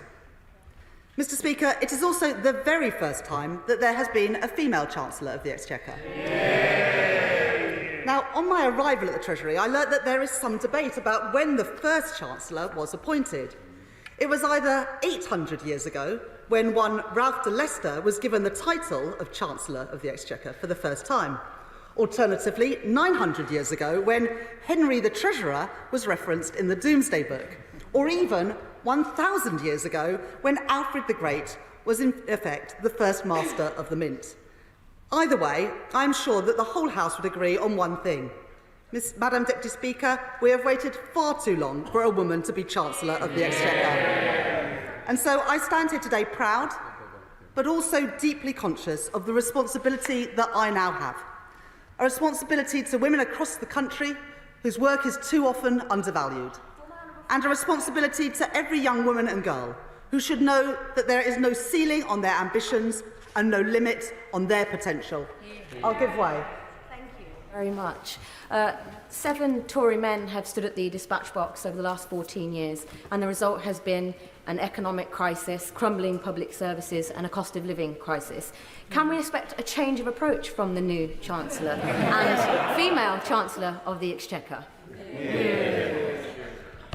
Well, one thing is I hope to be in post for a bit longer than some of my predecessors. Madam Deputy Speaker, as tempting as it is, I don't intend to conduct a full sweep of the 1,000 years of economic history from the dispatch box today. I'm sorry. However, we must talk about the last 14 years. I warned that whoever won the general election would inherit the worst set of economic circumstances since the Second World War. And I've seen nothing to change my mind since I arrived at the Treasury. I will update the House on our public spending inheritance before Parliament rises for recess. And I heard what the Shadow Chancellor said from the dispatch box now and on the television yesterday, to claim that I should be grateful for what he has left us. Unbelievable. Because the Right Honourable Gentleman knows the truth, and he's now trying to rewrite history. In doing so, he has reminded the British people why the Conservatives lost the election. They're out of touch, deluded, and unable to defend the indefensible. And in the weeks ahead, it will become clear what his party did. They stored up problems, they failed to take the tough decisions, and then they ran away. leaving it to us, the Labour government, to pick up the pieces and clear up their mess. But today I want to focus on one thing above all else: economic growth.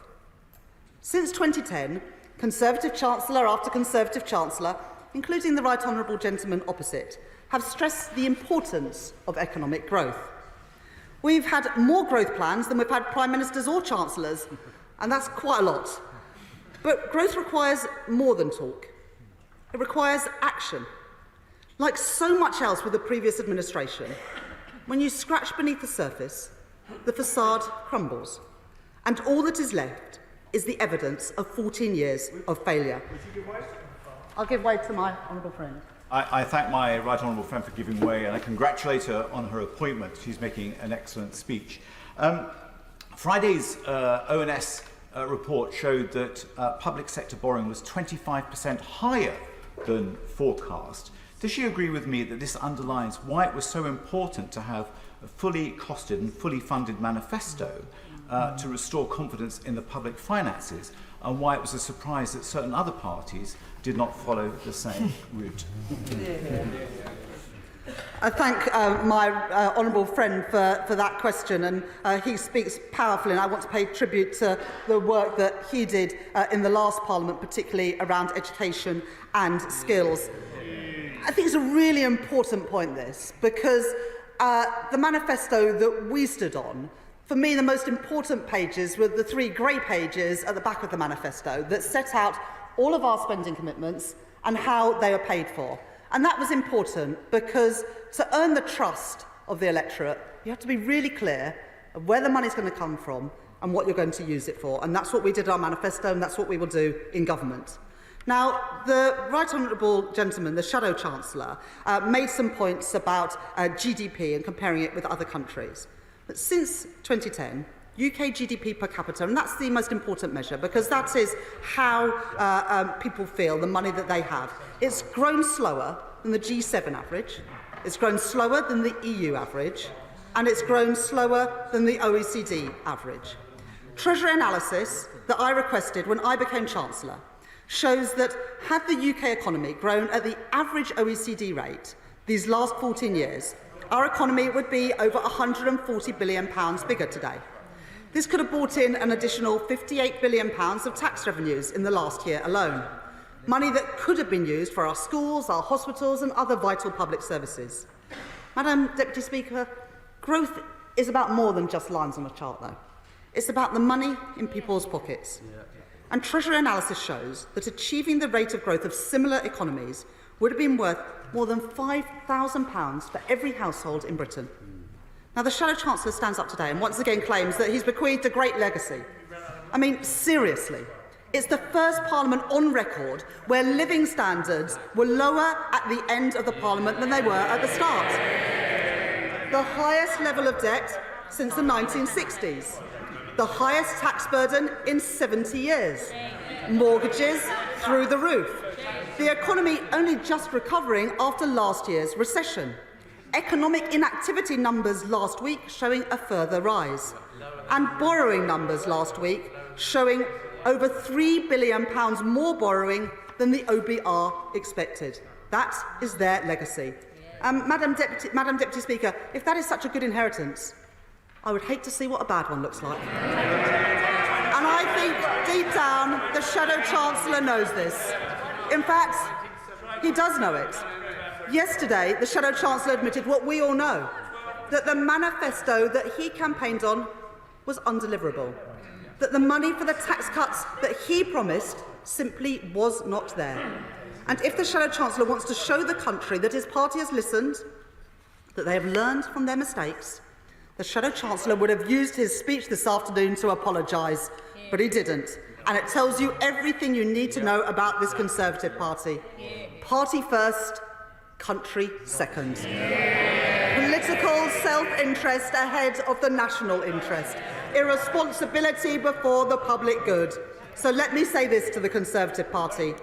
We will not stop holding you responsible for the damage that you have done to our economy and to our country. Never again will we allow them to crash our economy. They failed this country They shied away from tough choices, and we won't repeat their mistakes. So it falls on us, this new Labour government, to fix the foundations so we can rebuild Britain and make every part of our country better off. We will govern through actions, not words, and we have already begun to do just that, because there is no time to waste. Less than 72 hours after I was appointed as Chancellor, I put growth at the very heart of our work. Working alongside my right honourable friend, the Deputy Prime Minister, I set out reforms to our planning system. Reforms that the party opposite didn't deliver in 14 years. Restoring mandatory targets to build the homes that we desperately need. Ending the absurd ban on onshore wind to deliver homegrown, cheaper energy. And recovering planning appeals for key projects that have been sitting on the desks of government ministers in the last Parliament for far too long. Tough decisions that the Conservative Party already opposes. Why was this my first act as Chancellor? Because getting our economy growing is urgent. And this King's speech shows that we are getting to work. I'll happily give way to the honourable gentleman. I'm grateful. On the matter of mandatory housing targets, having been a constituency MP for 23 years and seen this tried a number of different ways, could I humbly offer to her in all sincerity, there is such a thing as good development, but it only works if it's something that you do with people and not to people. And this Stalinist approach won't work. Well, Madam Deputy Speaker, I'll be compared to a lot of things, but never compared to Joseph Stalin. Now, our approach is a brownfield-first approach, and we will reintroduce those mandatory targets, but of course it's up to local authorities and local communities to decide where the housing should be built. But the answer can't always be no, because if the answer is always no, we'll continue as we are, with home ownership declining and mortgages and rents going through the roof. And on this side of the House, we are not willing to tolerate this. Now, this King's speech shows that we are getting to work. As my right honourable friend, the Prime Minister, set out, our programme for government will be founded on principles of security, fairness and opportunity. And our number one mission is to secure sustained economic growth in our great country through a new partnership between government, business and working people, which prioritises wealth creation for all of our communities. We will fix the foundations of our economy so we can rebuild Britain and make every part of our country better off. There are a number of important pieces of legislation in the King's speech that will help us to grow the economy. Today I want to focus on three in particular.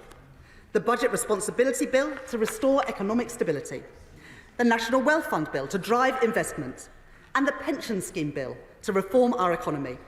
Because they speak not just to our programme for government, but also to trust in politics. They show that we will govern as we campaigned, and we will meet our promises to the British people.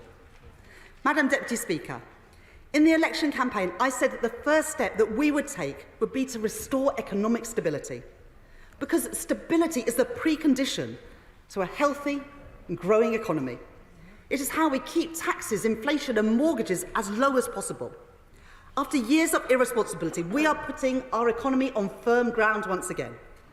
We introduced the new Budget Responsibility Bill on Thursday to deliver on our manifesto commitment to introduce a fiscal lock so that I can keep an iron grip on our country's finances. I will give way to the honourable gentleman. I'm extremely grateful to the Chancellor. Thanks very much indeed. She and I sat on the Treasury Select Committee together many years ago, and she will know from our time together that economics is as much art as it is science. So given that she's effectively giving a veto over economic policy to the OBR through this bill, she must recognise that we need to understand what the people in the OBR believe, what their theories of economics are, what principles they attach themselves to. So what further scrutiny will be available for this House, for the chair of the OBR and the people who are doing the forecast, given that effectively they will be co-chancellor with her during the next few years? Well, look, the Treasury Select Committee, as the right honourable gentleman knows, can call in the chair and other members of the Office of Budget Responsibility. But the comments from the right honourable gentleman show exactly why we need this bill, so that never again can we have a repeat of the mini-budget. Now, this bill will require every announcement which makes significant and permanent changes to tax and spending to be subject to an independent assessment by the Office for Budget Responsibility. Why? Because unfunded, reckless commitments don't just threaten our public finances, they threaten people's incomes and they threaten people's mortgages. We saw that in the wake of the mini-budget presided over by the former member for South West Norfolk. Now, I understand that she's taken umbrage in recent days at the idea that this episode was disastrous. Well, if any member on the opposition benches would like to dispute that fact today, I'd be more than happy to give way.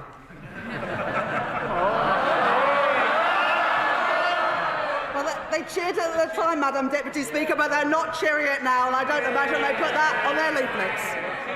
Now, Madam Deputy Speaker, they should be ashamed. They should be ashamed of what they did, because people up and down the country are still paying the price for the chaos that they caused. But we say never again.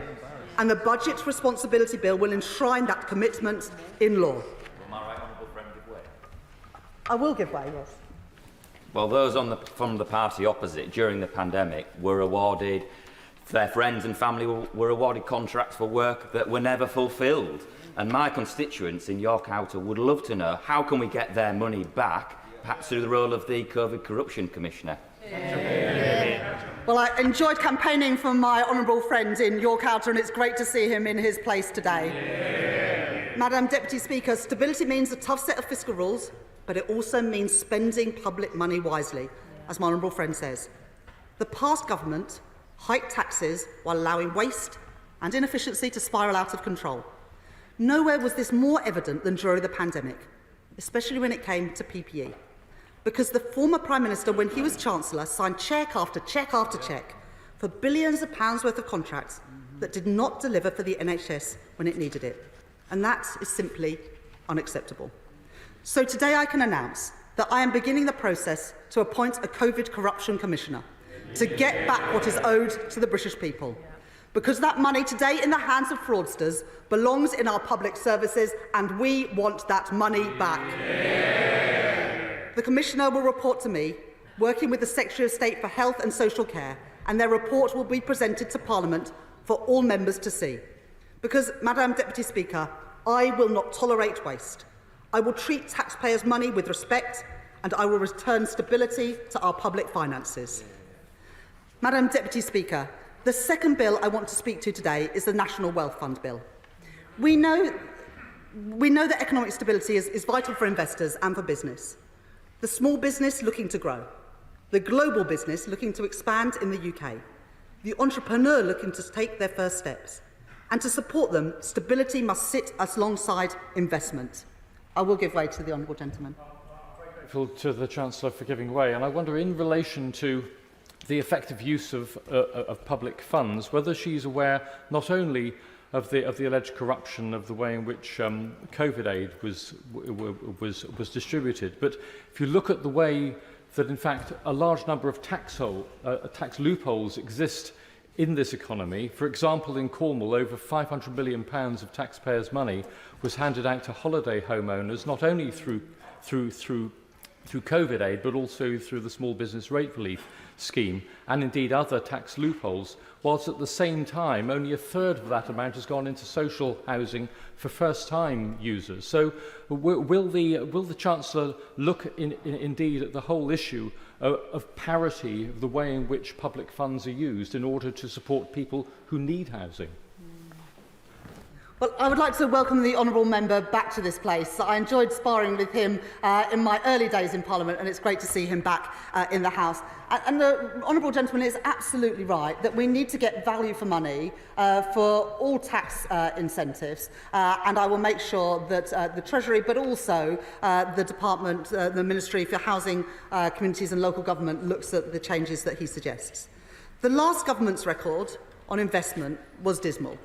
We now sit behind every single member of the G7 when it comes to business investment as a share of GDP.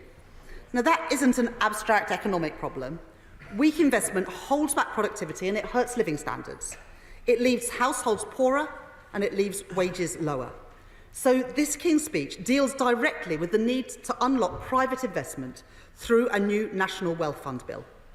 This will be supported by an injection of capital, part funded by an increase to the windfall tax on oil and gas giants. It will make transformative investments in industries of the future, like carbon capture and storage and green hydrogen. It will mobilise billions of pounds worth of additional private sector investment in our industrial heartlands and coastal communities, while generating a return for taxpayers. The National Wealth Fund will work with local partners, including mayors, as well as the devolved administrations in Scotland, Wales and Northern Ireland, to develop an investment offer which meets the needs of all of our nations and regions. It will simplify a complex landscape of support for businesses today, aligning key institutions like the UK Infrastructure Bank and the British Business Bank under one banner of the National Wealth Fund. Would my honourable friend give way? I will give way. I'm very grateful to her, and I heartily applaud what she's saying about the renewed windfall tax. Will she also look at the fact that in this country we actually have the lowest basic rate of tax at 38%, I believe, on oil and gas companies anywhere in the world? The average is 74%. In this country, it has been 38%. Will she look at that? Well, we committed in our manifesto, as the Honourable Gentleman knows, to have a 3 percentage point uplift from the current energy profits levy. And we will use that to fund the National Wealth Fund. The National Wealth Fund will power jobs and prosperity in all parts of our country. And this work is already well underway. I welcomed the report of the National Wealth Fund Task Force in my first week in office. And I want to thank the former Governor of the Bank of England, Mark Carney, and the whole task force for their outstanding work. This bill will put the National Wealth Fund onto a statutory footing with clear objectives, crowding in private investment to create wealth right across Britain. Will the Chancellor give way? I will give way to my honourable friend. I thank the Chancellor for giving way. Under the Conservatives, businesses and working people were held back by a complete and abject failure to build the new homes that my constituents in Ealing Southall were crying out for, the laboratory spaces that will provide the jobs of the future, and the national infrastructure needed for businesses and working people to prosper. Will she assure this House that under her chancellorship we will finally get Britain building again? I welcome the election of my honourable friend in Ealing Southall, and I think her constituents in this whole House can see what a strong advocate will be for her local community. My honourable friend is absolutely right. We've got to get Britain building again. We've got to build the homes, the transport infrastructure, the energy infrastructure and the digital infrastructure that our country desperately needs. I'm very happy to take an intervention.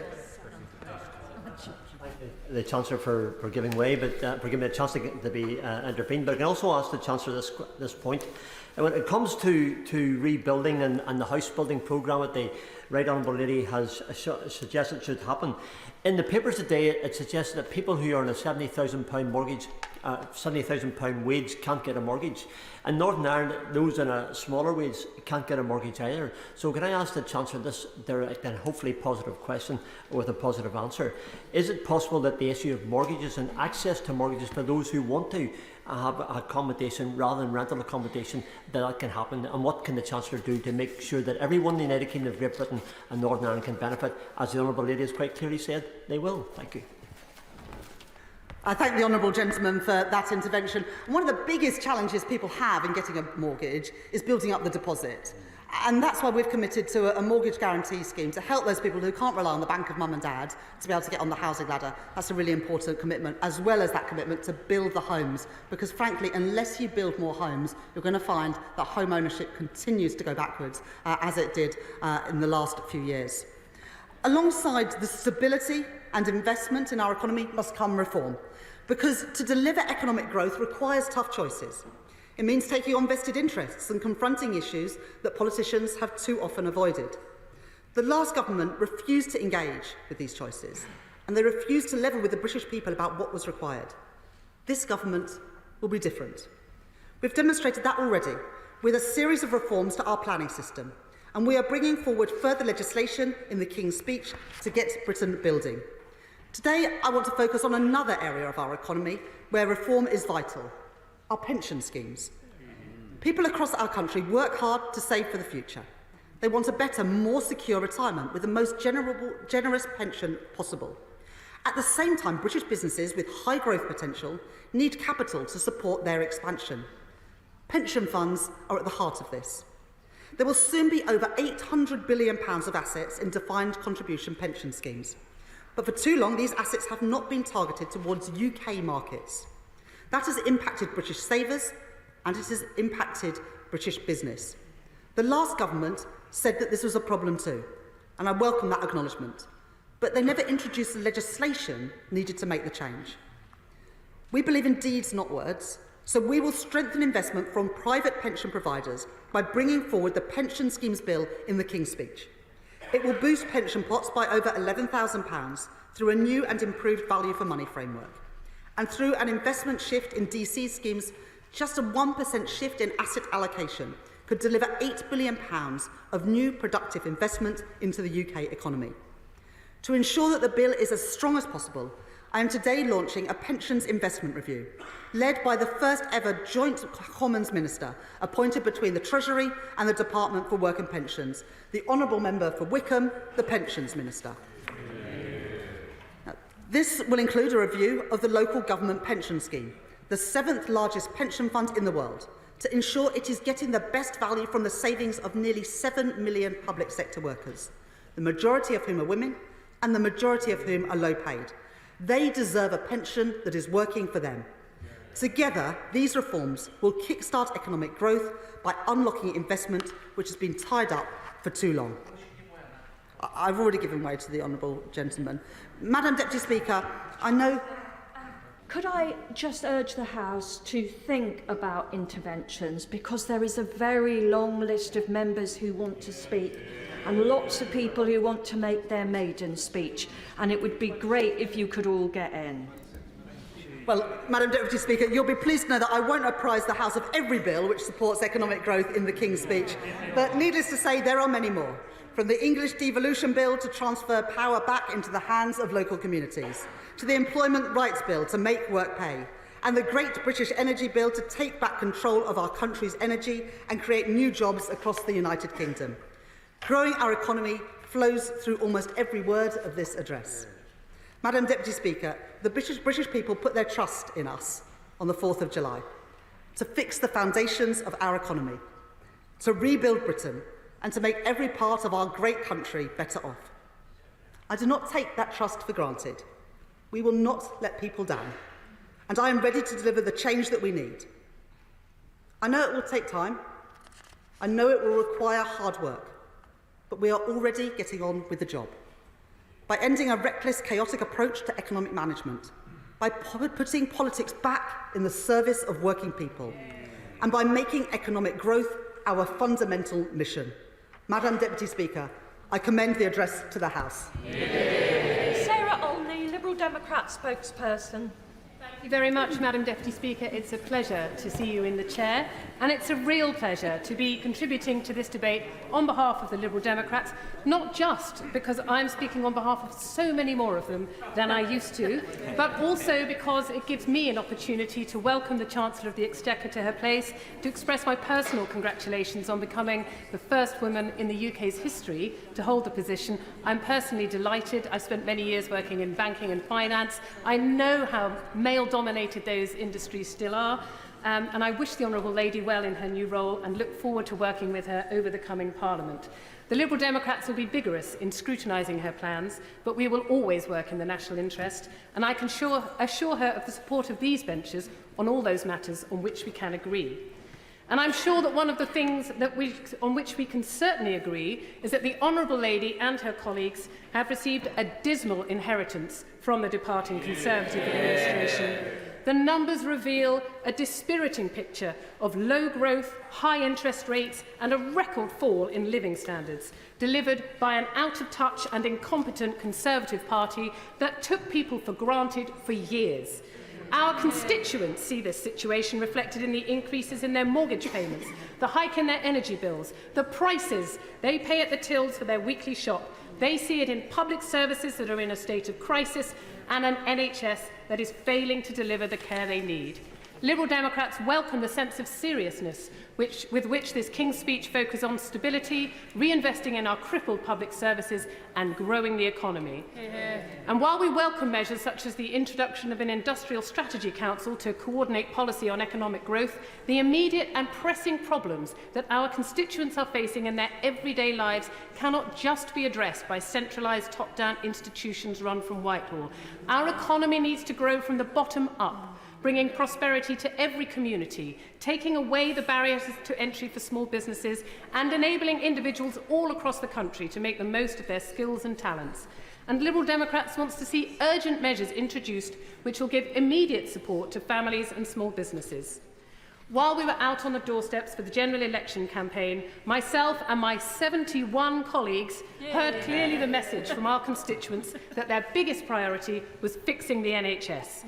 We are here because we promised to fight hard for a better NHS for our constituents and for communities across the country, and that is why we are calling for the Chancellor to immediately draw up a budget for health and social care. Because you can't deliver economic growth without fixing the crisis in our NHS and in social care.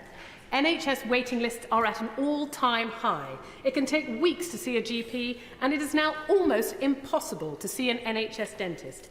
Everyone deserves access to the care they need, when they need it, and where they need it. A successful health and social care system is fundamental to a fair society and our country's prosperity. And the failures of the Conservative administration led to a dramatic increase in the number of people experiencing long-term sickness conditions, and the Liberal Democrats will continue to push for public service investment to help reduce NHS waiting lists to get people back to work. My honourable friend give way. With pleasure. I thank my honourable friend for giving way. Does she agree with me that reforming social care is one of the most urgent priorities of this government? The Cornwall Hospital Trust recently announced that £26 million a year is spent on patients who are medically well but are unable to be discharged due to a lack of social care packages. I thank my honourable friend for his intervention. He's absolutely right, of course, and it's wonderful to see him in his place, and the people of North Cornwall will be well served by his championing of social care in particular, and that is why it was front and centre of the Liberal Democrat manifesto in the general election.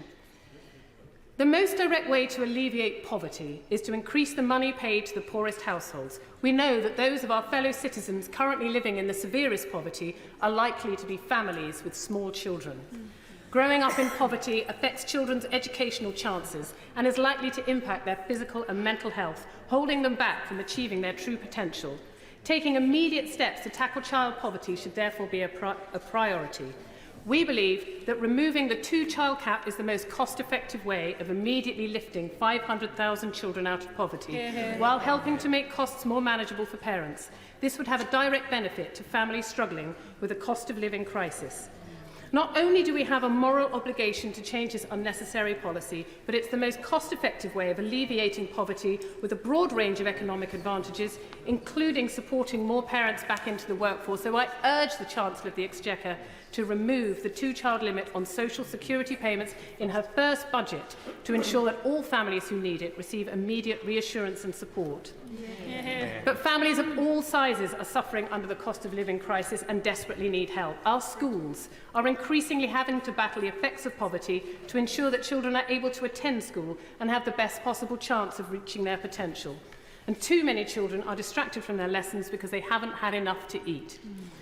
The Liberal Democrats set out plans in their manifesto for free school meals for all children living in poverty, with an ambition to extend them to all children once public finances allow.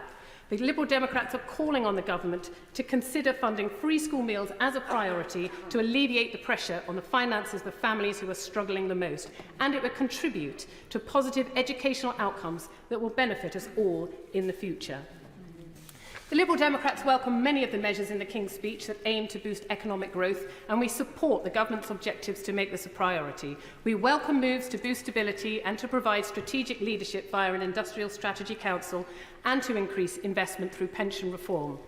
However, our small businesses and our local high streets need immediate support, and the government needs to do more to ensure that economic growth can reach every part of the United Kingdom and that small businesses and entrepreneurs can quickly rediscover the confidence that they need to invest after years of Conservative chaos and mismanagement.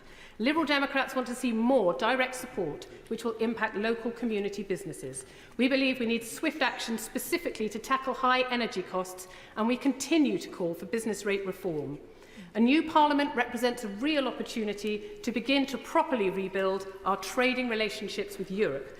And in speaking with many small business owners, I understand the pressures and limitations that current trade deals with Europe pose to businesses. We must tackle the arduous legislation surrounding importing and exporting goods, which significantly limits the opportunities for small businesses to grow. The Liberal Democrats have a comprehensive plan to rebuild trust and cooperation with Europe, and we understand this to be a crucial aspect of the support which businesses urgently need. We welcome the government's acknowledgement of the need to reform the apprenticeship levy. However, we'd like to see them go further and replace the current scheme with a broader and more flexible skills and training levy.